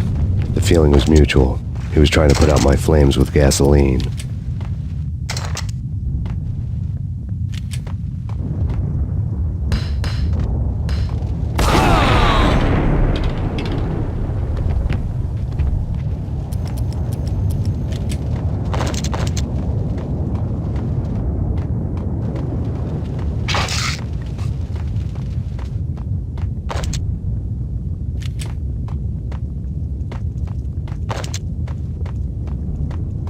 The mobsters have been guarding a real treasure, the way out of this disco inferno.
Vlad had seen my smoke signals. The Mercedes was revving to go, almost drowning out the banshee wail of the sirens. You coming? We'll drop you off at the Punchinello Manor. Sounds good to me. When this is over, look me up. I could use a professional like you. I'll keep that in mind.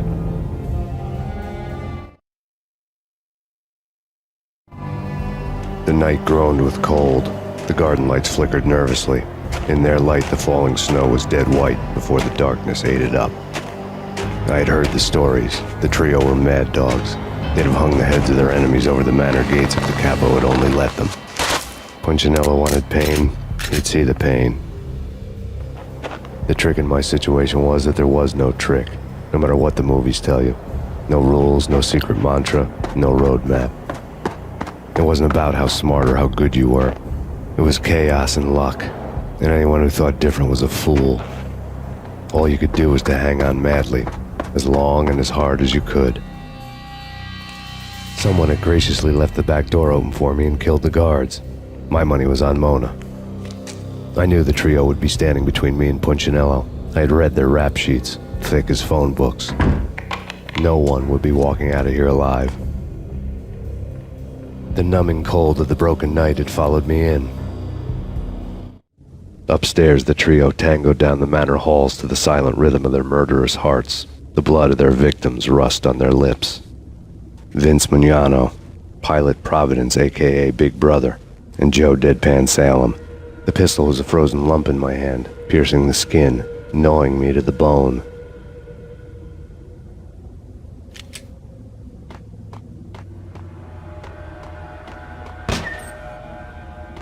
In death, the thug had been promoted.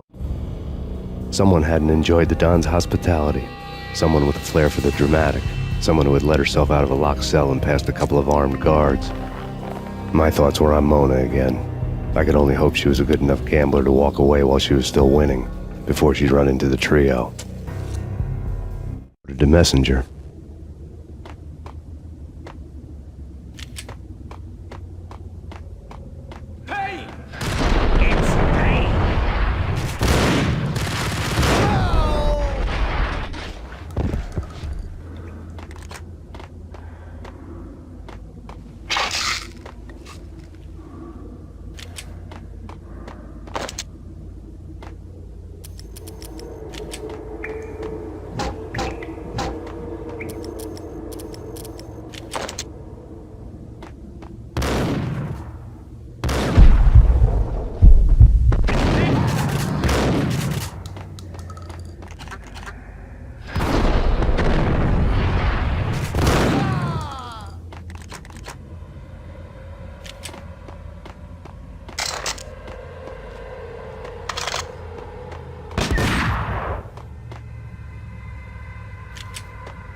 We waste them. Vinny and Joe and Pilot won't get the credit for this kill. What the hell?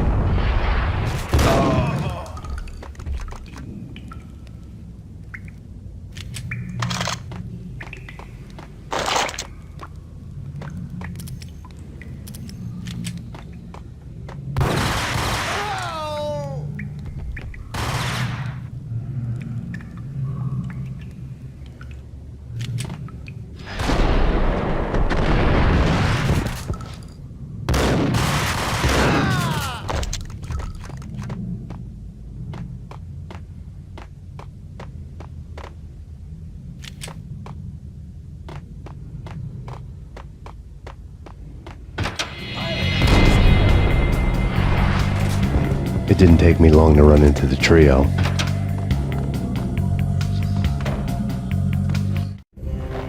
The word on Lisa Punchinello was that she was a bit of a witch. The tarot cards on the kitchen table fit the picture. They weren't my kind of cards, but I was willing to take a crack at the hand Mrs. Punchinello had dealt. The first card was the tower. Maybe that was supposed to be the manor. It got easy after that. The devil was the master of the house, and death was me, coming for him.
One to go.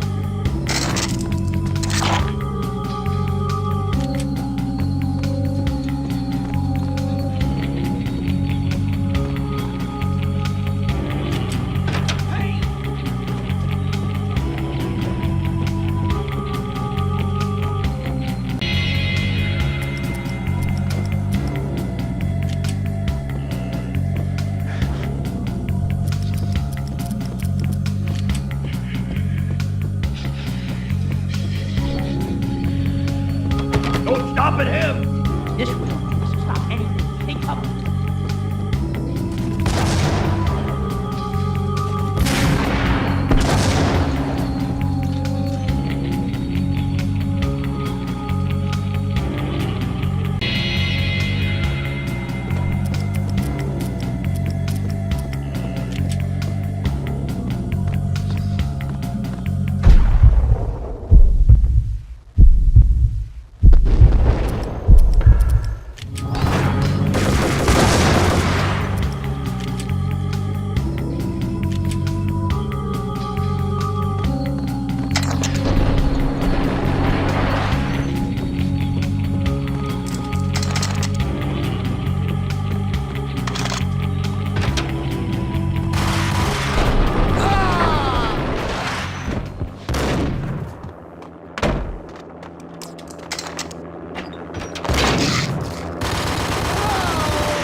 It was too late for her. You're a real angel, Max. I couldn't tell whether it was Mona or her sister. The body was a mess. The sick bastard had really gotten a kick out of it. Seeing her lying there got me thinking about another woman's body on another bed. Got me thinking about a fallen cradle.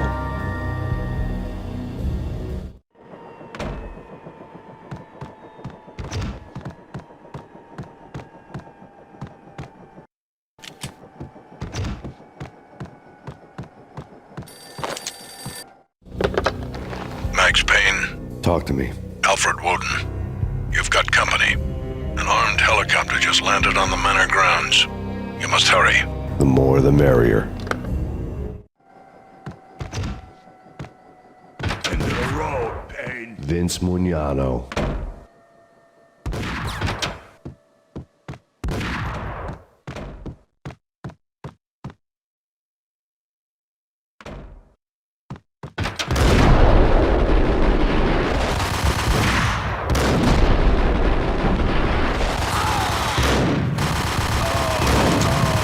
Punchinello's trio was done for.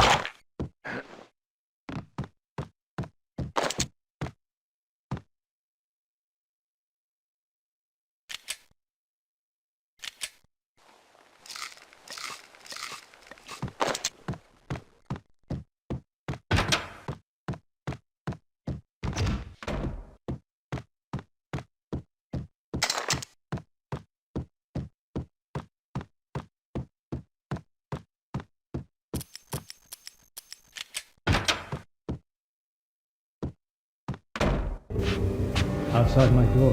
Hurry. He's coming for me. You gotta hurry.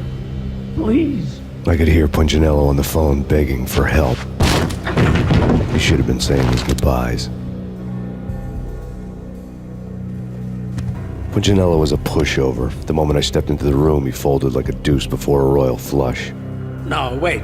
I was just doing what I was told. I couldn't refuse. She's someone high up. Government, maybe. I don't know. He was trying to buy more sand for his hourglass. I wasn't selling any.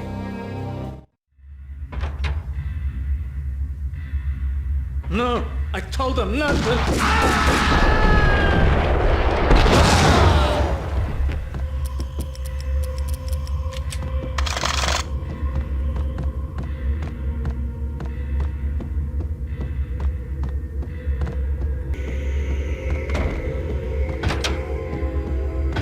Drop it. Don't move. Game over, Max Payne. I could tell when I was outgunned. It was time to take another beating. The mystery witch was a real barracuda. Trouble on dagger heels, a smoking assault rifle in her hand, and an army of killer suits behind her. How sweet. I get to kill two birds with one stone. Sooner or later, it was going to catch up with you.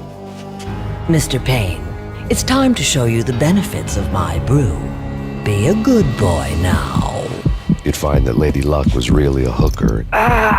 You were fresh out of cash.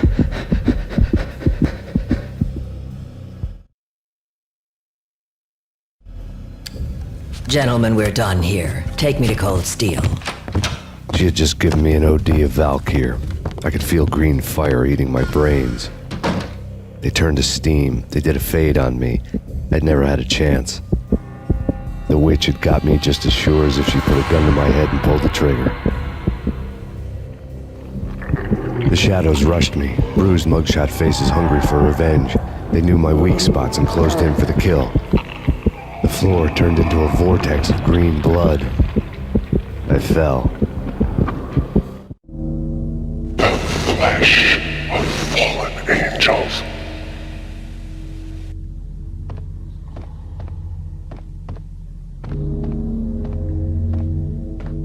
Who's there? Max? Max, is that you? Max? Where are you, Max? Please. No, please, Max, no. I'm sorry. Please don't, Max, no. Please. Max? Where are you, Max? Please. The letter was staring at me. There was something disturbingly familiar about the letter before me. The handwriting was all pretty curves. You're in a graphic novel. The truth split my skull open, a glaring green light washing the lies away. All of my past was just fragmented still shots, words hanging in the air like balloons.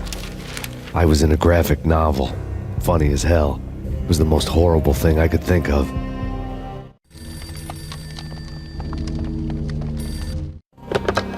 Bartender is shiny stuff and dreams are made of stooped necromancers. He sings like a banana wrist, having strayed too close to the constellations on their shaved skulls. There was a bad line in a prank call. Someone spouting insane babble. I couldn't make sense of it. But I had an overwhelming sense of deja vu, and the caller's voice sounded oddly familiar.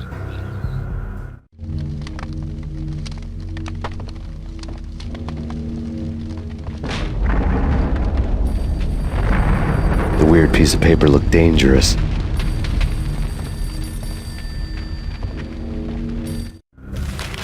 There was something disturbingly familiar about the letter before me. The handwriting was all pretty curves. You're in a computer game, Max. The truth was a burning green crack through my brain, weapon statistics hanging in the air, glimpsed out of the corner of my eye, endless repetition of the act of shooting, time slowing down to show off my moves, the paranoid feel of someone controlling my every step. I was in a computer game. Funny as hell, it was the most horrible thing I could think of.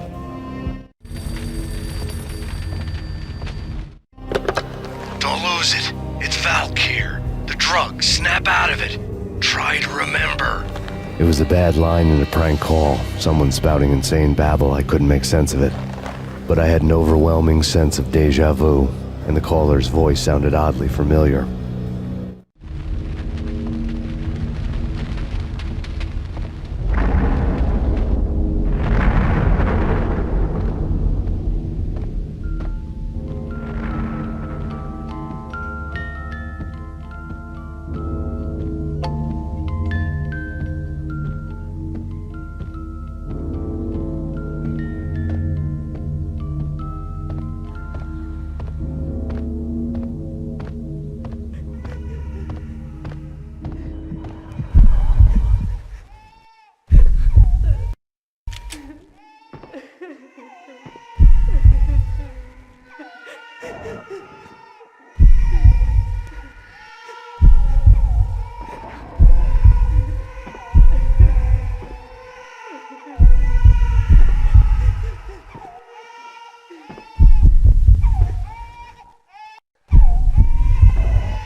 Max, something happened at the office today.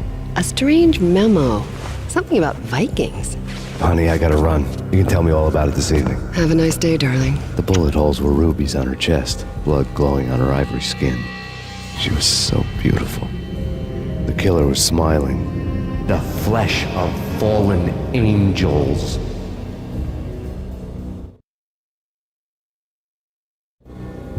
Slowly, the green nightmare faded, leaving dark stains on my soul that would never come off. I felt like flatlining. I was all shook up. I woke up in a cold sweat, sick and tired to the bone, lying in a puddle of my own puke. The hag had said take me to Cold Steel before it had all gone crazy. It was a clue, the only one I had. It took me forever to crawl back to my feet and hit the road, but when I did, I drove straight to Cold Steel Foundry outside the city. There was a whole lot of action around the place for a freezing winter night. Trucks coming and going, men running. I had the drop on the mystery witch. She thought I was dead. I was on her blind side. I was going in. The bad trip had put me in a crazy mood, adrenaline pumping through my aching veins. Staggering on the mill roof in ice and snow and wild wind, I was a ninja. My kung fu was strong. I wasn't kidding anybody. At best, I was Superman on Kryptonite about to fall through a skylight, down to where it was all going down. A half-abandoned industrial area in the middle of nowhere. The factory was a perfect front for any number of illegal activities.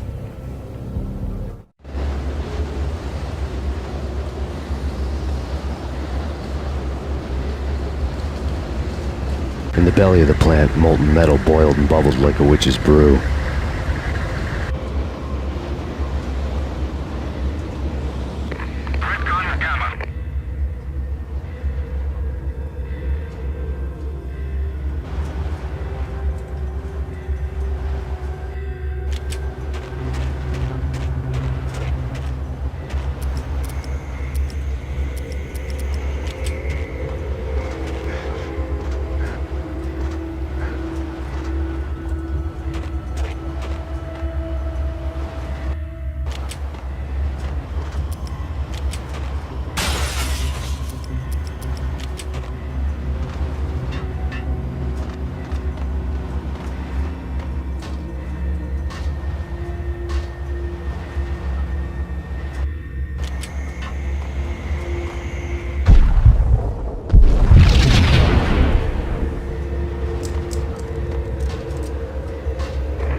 Weather condition. A record-breaking killer storm. In the city's history. Vehicles stuck in snow. Heavy snowfall. Forecast shows. Severe weather is expected to continue. Out in the night, snow fell like confetti over the Devil's Parade. The storm was anything but over.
I bet they sleep with their rifles. I bet they've given them names. I guess. Perimeter breached. The facility has been compromised. Repeat, the Deep Six has been compromised. Initiate Operation Deadeye. The walkie-talkie military lingo could mean only one thing. They were getting ready to destroy the evidence and vanish into the night. I was so close. The hidden truths were just around the corner. Oh, you don't have a name for your gun? Hello? Hell no. You do? Well, yeah, kind of. Hey, let's hear it. Well, call it Dick Justice? I rest my case.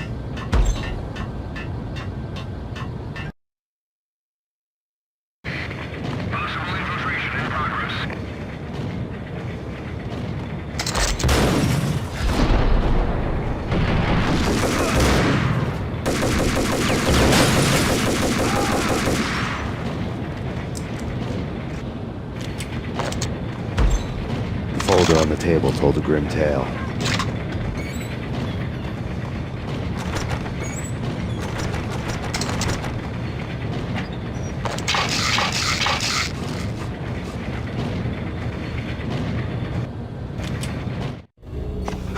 The mercenaries were running a tight operation, paperwork and all.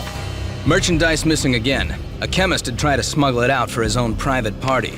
Locked him up in cell B7 in D6's old test facility to wait for proper processing.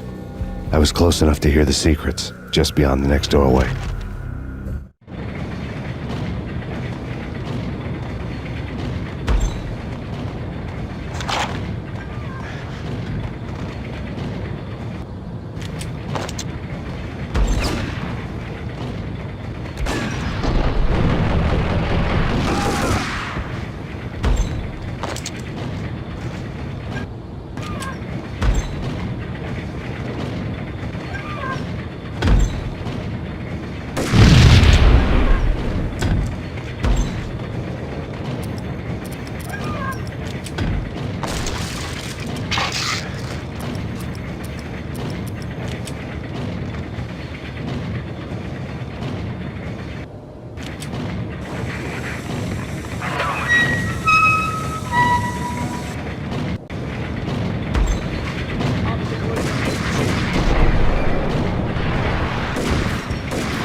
monitor showed me the way.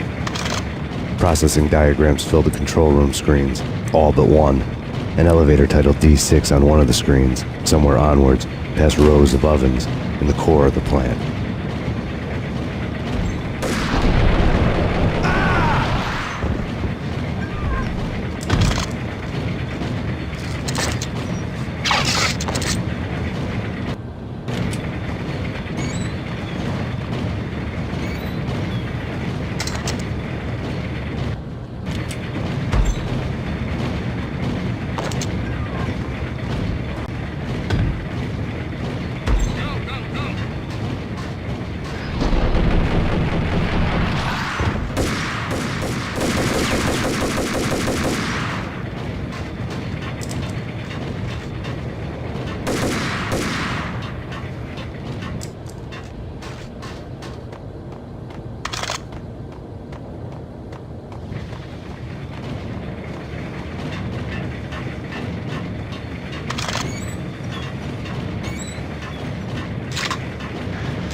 I had taken on the role of the mythic detective, Bogart as Marlowe or as Sam Spade going after the Maltese Falcon to unravel all the mysteries.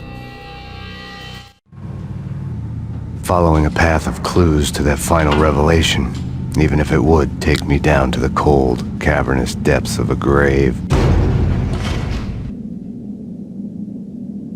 You can't do this! My men are still inside! Do you have any idea why this is called Operation Dead Eyes?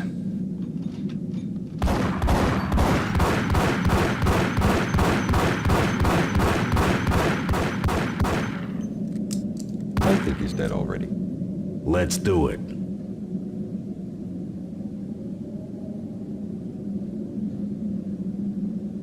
Attention all personnel. The self-destruction sequence has been initiated. Evacuate the complex We've got immediately. company. Repeat. The self-destruction sequence has been initiated. Proceed to the nearest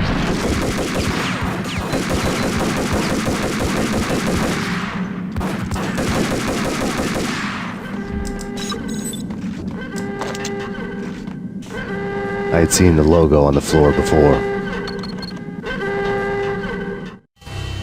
There was an old army bunker under the steel mill. I knew the military plaque on the floor.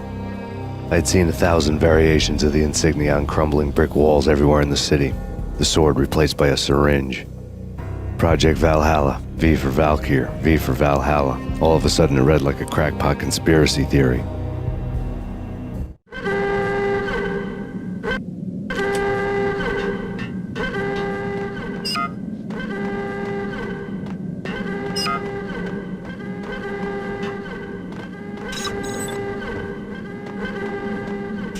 Abort! The self-destruction sequence has been... Attention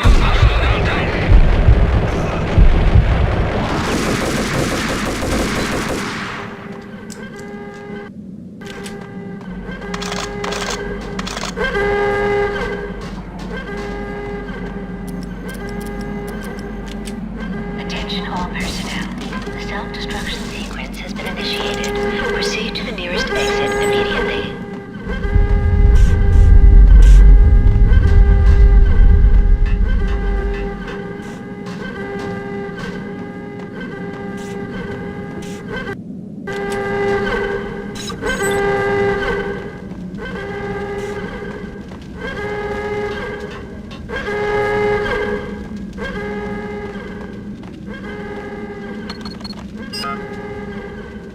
Like everything else in the Valkyr case, the door code was a mystery to me.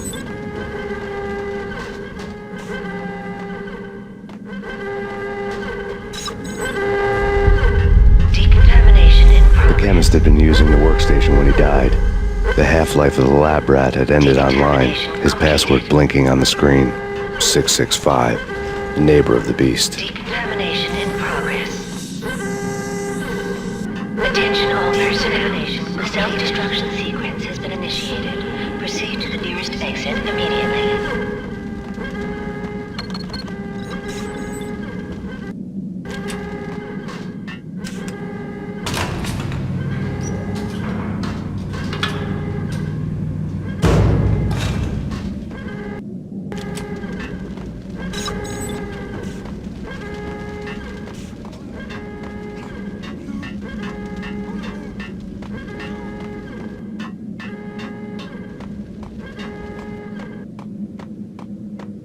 In here! Hey! Get me out of here! I'm innocent! They're...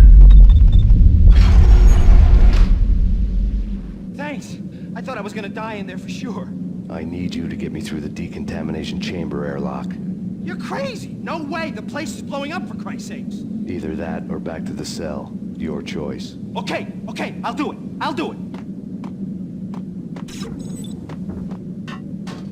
Attention all personnel. The self-destruction sequence has been initiated.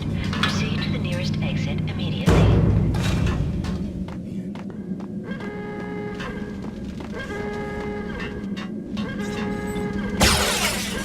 We're dead!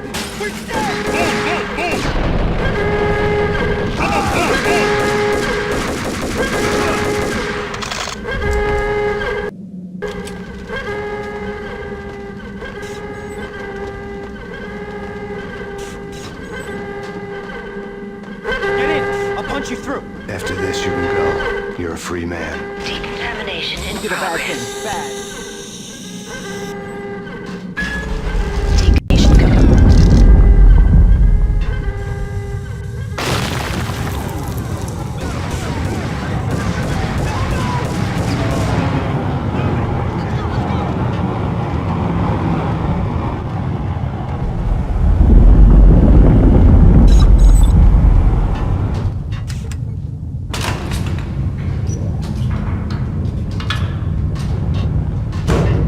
I was caught in the middle of the deadly web that was the Valkyr case.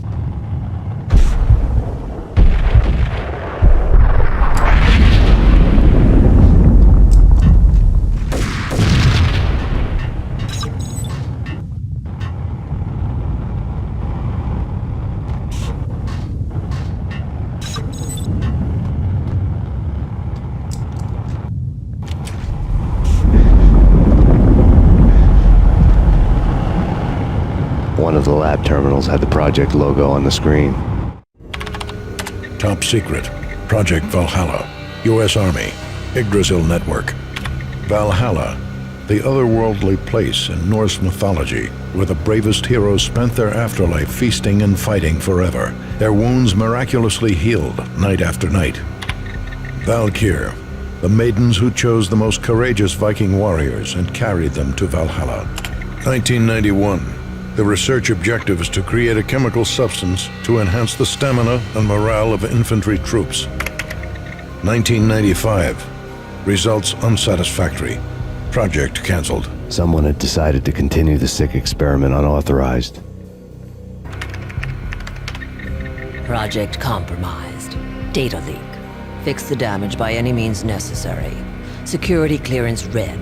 Authorized by the project lead. Field test. Double the dosage for all the remaining test subjects. Observe and record the subject's behavior in an urban setting.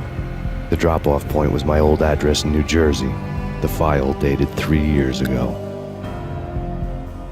Just when you thought you had reached the deepest depths of horror, it suddenly got worse. How to turn off that small voice inside your head that started to whisper that you should be glad that now, if not before, your revenge was justifiable on any conceivable moral scale. That small voice proved, beyond any doubt, that I was damned. The dag come and gone a long time ago. There was nothing more for me here. The bunker's name was acting as a self-fulfilling prophecy.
Piece together a jigsaw, and the final picture is you finishing that same puzzle. A mad, green-eyed killer standing behind you. An urban legend come true. The Project Valhalla test subjects had been the mad junkies who had murdered my loved ones. The rest was simple body count math. It all pointed to her. Ms. Valkyr. The factory went up in a fiery inferno behind me. All my leads were dead, turned to smoke and dust. I'd lost my way. I hadn't slept in a million years.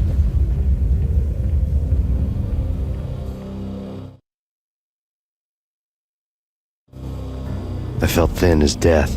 I'd been living on an endless supply of week-old donuts. They were fuel for this crazy furnace inside my head. I couldn't remember when I had last seen the sun. I was on a permanent graveyard shift. When the darkness fell, New York City became something else, any old Sinatra song notwithstanding. Bad things happened in the night, on the streets of that other city, Noir York City. I was in an all-night diner, downing cup after cup of coffee that tasted like engine oil, when a new message from BB got me back on the killer track. What the hell happened at Roscoe Street? Maxie, I'm going out on a limb here. We need to talk this through, come up with a plan. 2:30 a.m., the Choir Communications Garage. The more I thought about Alex's murder and the frame-up, the more it felt like an inside job. I should have seen it coming. BB had sold me out, and now he wanted to finish what he'd started. The garage was dead. BB showed up in his tailor-made suit, gold watch, and cufflinks to match, all way beyond a cop's pay. Maxie. Oozing suave charm, he was guilty as hell. What the hell does BB stand for anyway? Backstabbing bastard? Come on, don't be like that. Have a cigar. I don't smoke. Maxie, you have no idea how big this is. It's huge. You have no idea. I think I do. You're a bribe-taking bent cop who sold out his partner. Those mobsters in the subway were a dead giveaway. Hard to miss. Bet it was exactly like this with Alex. Up close and personal. You can't win this one, Max. No, but I can make damn sure none of you do either. BB turned out to be another cardboard cutout bad guy.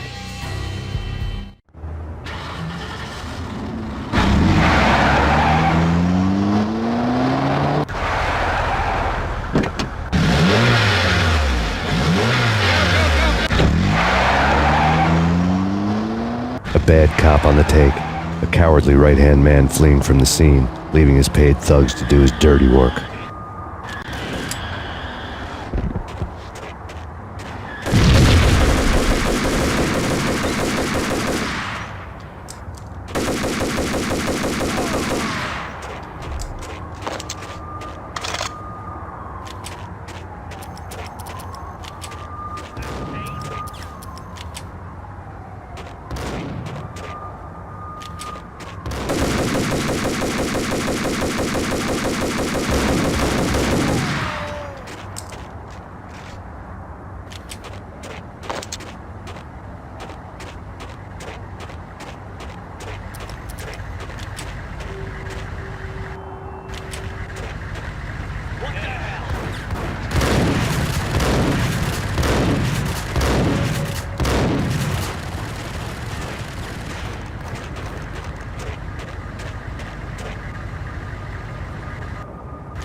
of fire at the Punchinello Manor in Westchester.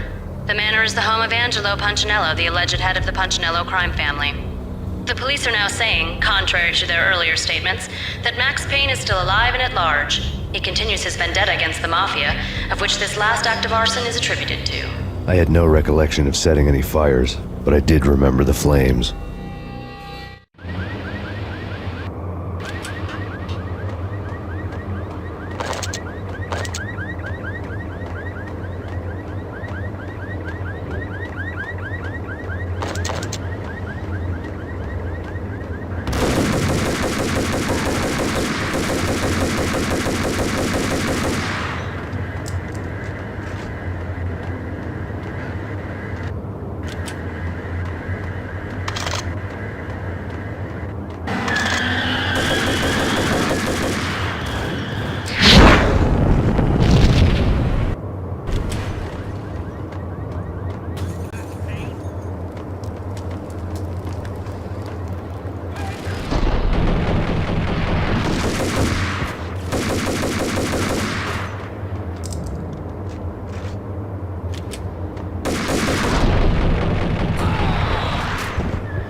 The payphone started to ring.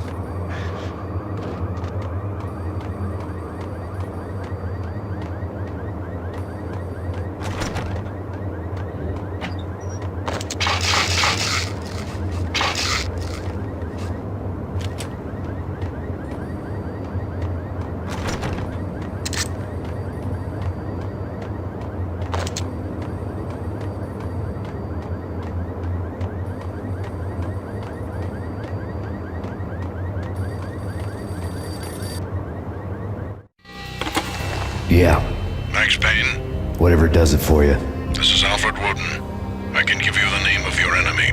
Come to the Asgard building presently. We are expecting you.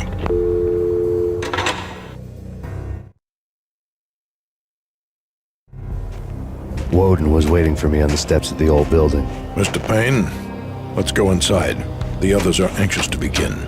The others? Despite the general misconception, this building actually predates the City Hall by 2 years, thus being the oldest municipal building still in use here at the foot of the Brooklyn Bridge. No kidding. The old man played tour guide as he led me through a dark domed hall. The answers I was after loomed large ahead. Mr. Payne, I would like to introduce you to my colleagues in what we call the Inner Circle. You've been watching too much X-Files. You have seen the files on Project Valhalla. We can fill the gaps, provide you with the information missing from those files. We were all involved in the early stages of the project during the Gulf War. What's the catch? We would very much like to blow this thing wide open, but our hands are tied. Her name is Nicole Horn. She was the key figure in Project Valhalla. When the funding was discontinued, she simply refused to quit. She knew exactly what she had in her hands. Nicole Horn is the president of Acer Corporation. She has more than half the city in her pocket. This must be kept under wraps. If you try to go public with this, we will deny any knowledge. We need you to take her out. Afterwards, we can protect you. Make all the charges go away. That was the cue for the killer suits to kick in the doors and swarm inside.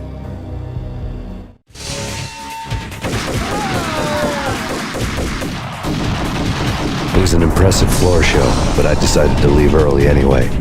It was only a one-story fall. Lucky me.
One of the monitors showed what was left of the Inner Circle.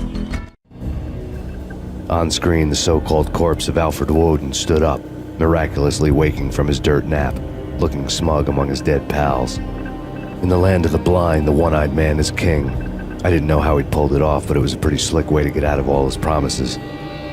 Most of what he had said fit too well to be a load of crap.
is your answer to those saying that he's actually providing a service long overdue to the city?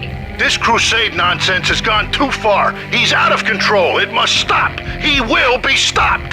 That was Deputy Chief Jim Rivera from the New York City Police Department.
A videotape lay on the desk.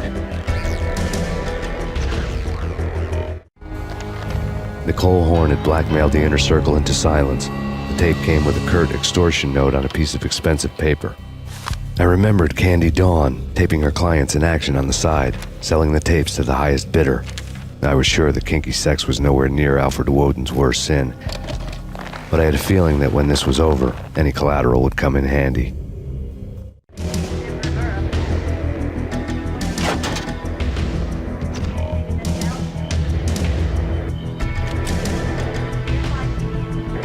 Woden had left me a present.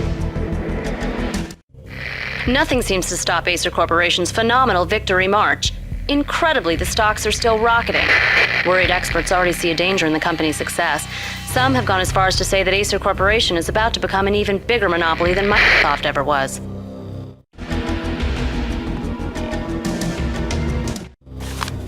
Woden had taken care of my mission preps with military precision. The critical areas in the Acer Corporation headquarters blueprints were circled in red.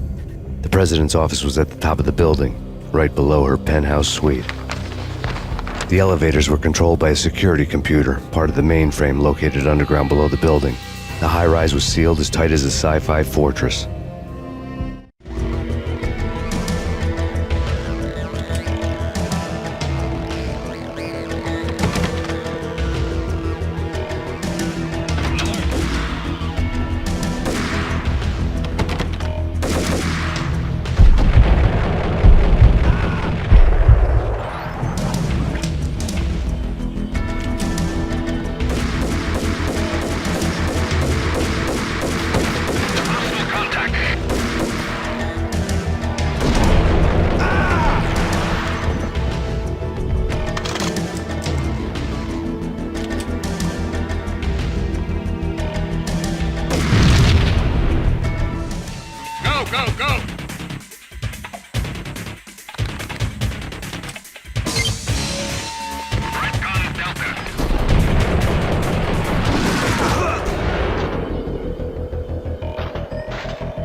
I had dreamed of revenge. Those dreams were always nightmares, of coming close and then failing.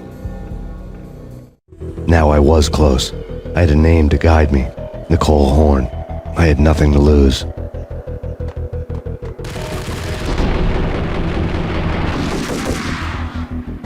The Inner Circle had quite a track record.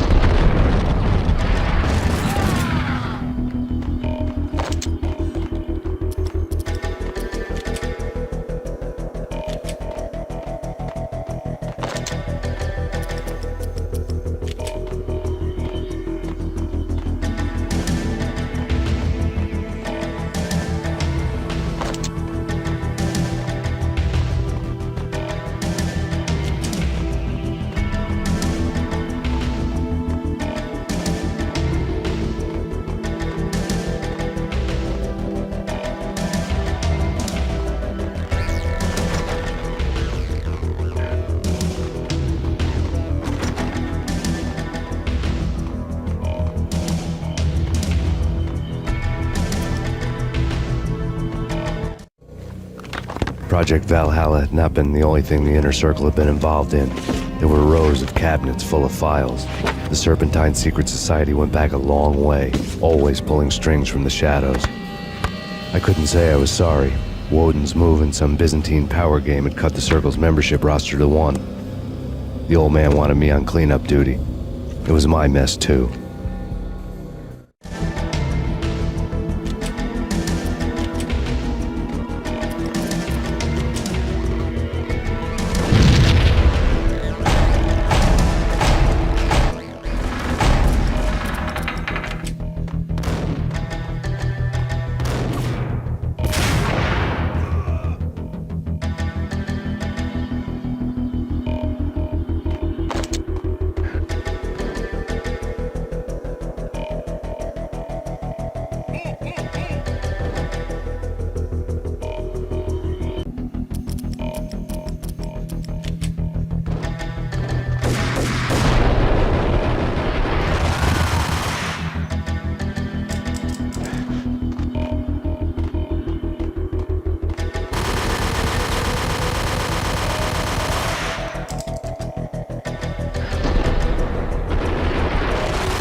CIA, FBI. You've seen one, you've seen them all.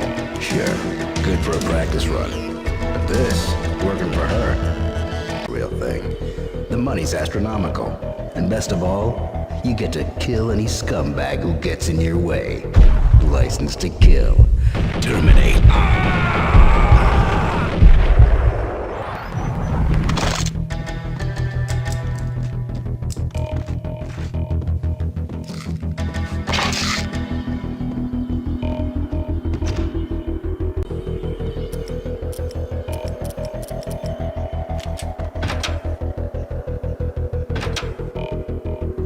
Take him down. Shoot to kill. Let's finish this.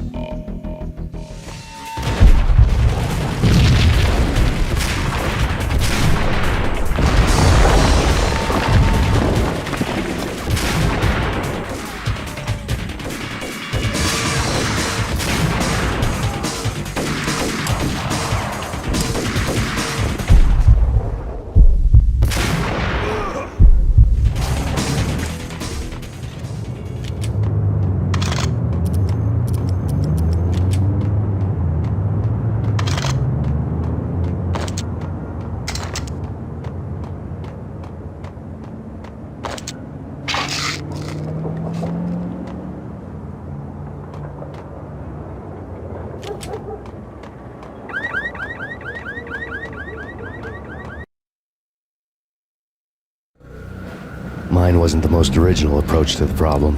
It wasn't as if it hadn't all been done before. An eye for an eye, the first principle of revenge. Old as dirt, still going strong. The cardinal rule in going after someone with an intention to kill was not to make it personal, which it almost always ended up being anyway. It did with me. I took my time, cruising around the city in the snow. There was no hurry. I knew what I had to do now. I took my time, thinking about it, building up the rage. When I was ready, I parked the stolen wheels at the front entrance of the Acer Corporation headquarters. Got out, got in, got cracking. I had a bullet with Nicole Horn's name on it. I had 10,000 bullets with the hag's name on them. She had ultra-high-tech security systems, enough mercenaries and weaponry to start World War III. There was no fear.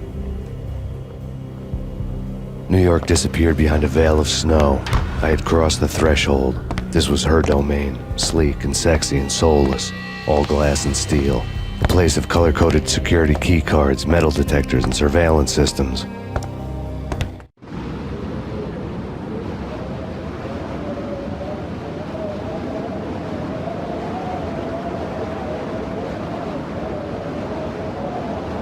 Colder than a walk-in fridge.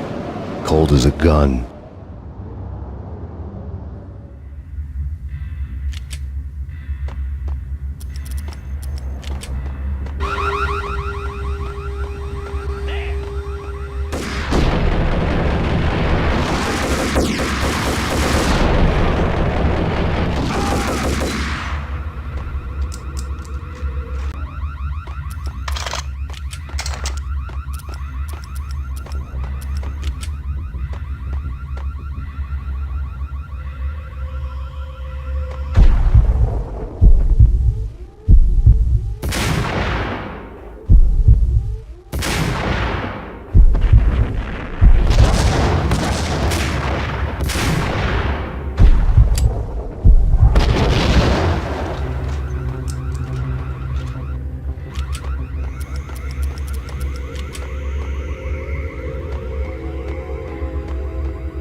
Mona. Looking good. Max, we gotta stop meeting like this. It will be a cold day in hell before I let a narc cop stop me. Miss Sachs, do your job. Relax, Max. You're a nice guy. I don't kill nice guys. You're not bad yourself. It was different when Horn wanted Punchinello dead. To cut her ties to the Mafia, he deserved to die. The same goes with her. She's the bad guy here. Her sister was whispering to her in my favor. I knew the appetites of ghosts intimately. They hungered for revenge. No! The gunshot boomed and she fell down in slow motion. She was a nice girl, not really a stone-cold killer. And now she was stone-cold dead. Like religious fanatics or loyal samurai, Horn's private army was coming at me. Contact.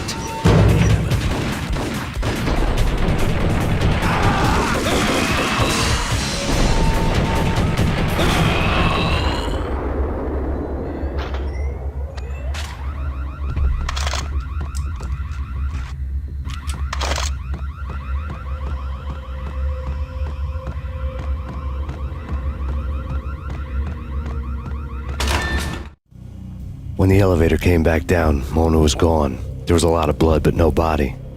Something clicked for the final time. My mind had never been so clear, as if somewhere high above the storm clouds were already gone, cold stars blazing from the black skies.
Talking about in all the cool action movies, and I'm talking about the coolest of the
I had elevator access to the mainframe. From there, I'd be able to override the security locks and get to her office.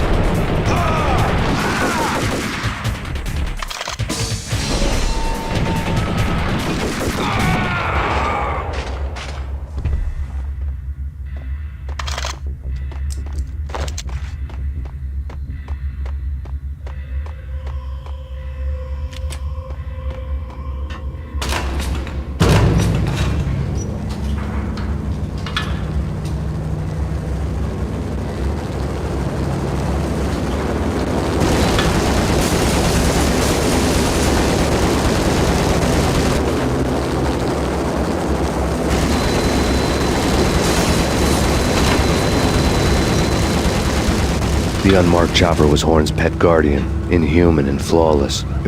It was stalking me.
All Horn's locks were now offline.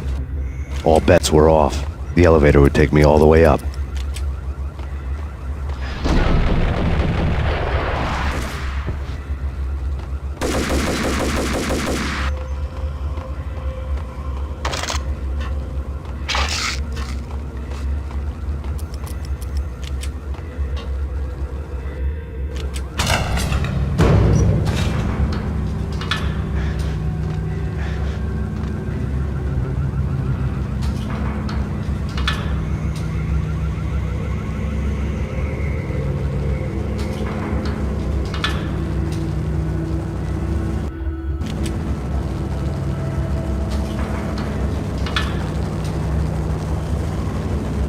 Seen from this height, the night seemed to stretch on to eternity.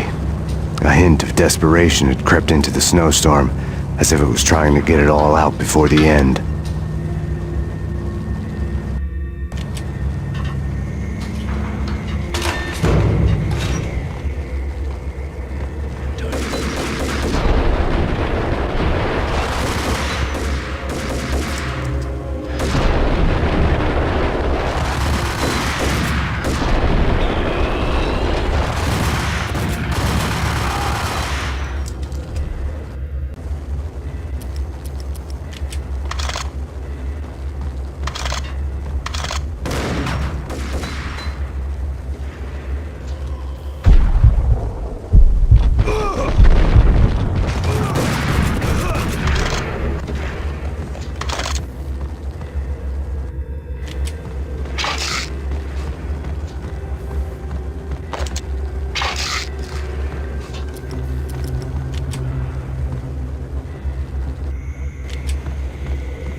Horn's personal computer was on.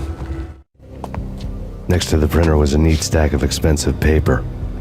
Hacking through Horn's computer would have unearthed files of criminal plans, strategies for world domination, spy helicopter reports, illegal wiretap recordings, internet porno, all of the above. Take your pick. I really didn't care anymore.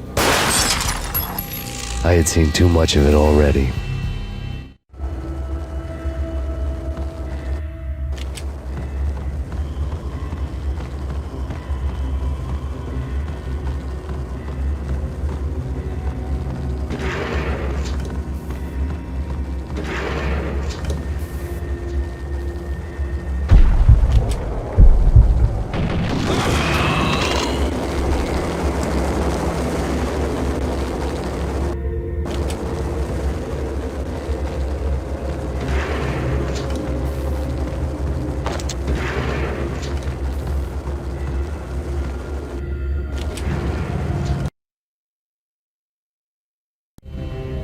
Valkyr had been meant to be a white-winged maiden that would lift you to a warrior's heaven, but it turned out to be a one-way demon ride to hell. The devil was in the drug. I knew. I had met him.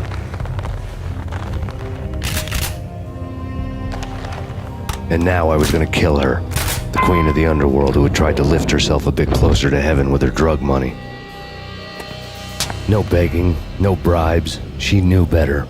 Honor among killers. We who were about to die. Both of us knew how this would end, in pain and suffering. All this because your wife stuck her nose into things that were none of her business.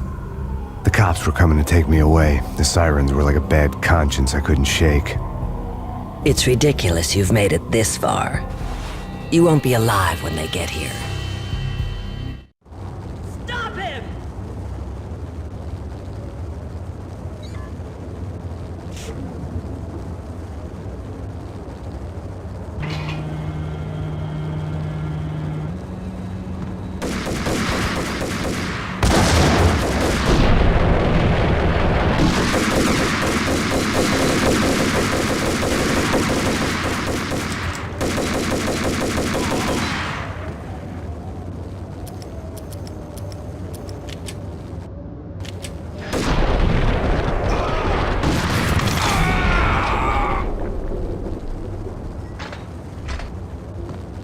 The elevator lobby. Get us back up now.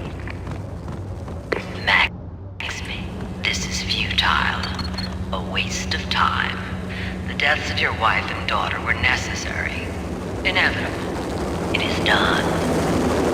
You cannot bring them back. Nothing you do will make it any better.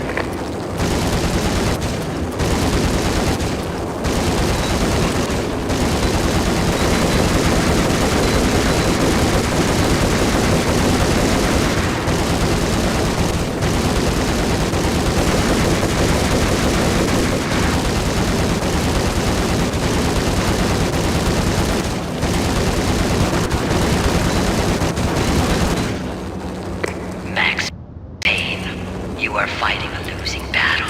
You cannot survive this. You will die. Stop fighting. Make it easy for yourself. Accept your fate. You will die here.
Max Payne, face it.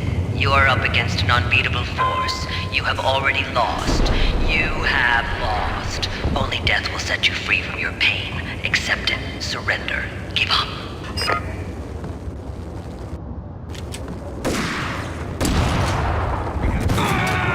Send us assistance.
down. Don't like the look of that mast.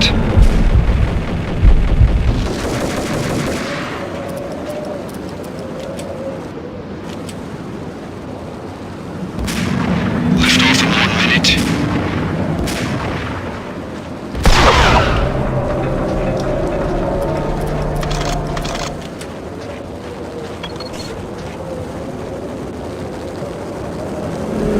Lift off in 45 seconds.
They were all dead.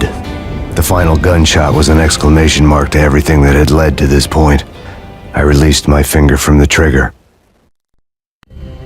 And then it was all over. The storm seemed to lose its frenzy. The ragged clouds gave way to the stars above. Max Payne, this is Deputy Chief Jim Bravura from the NYPD. We've got the building surrounded. Throw down your weapons and lie down with your hands behind your head. A bit closer to heaven.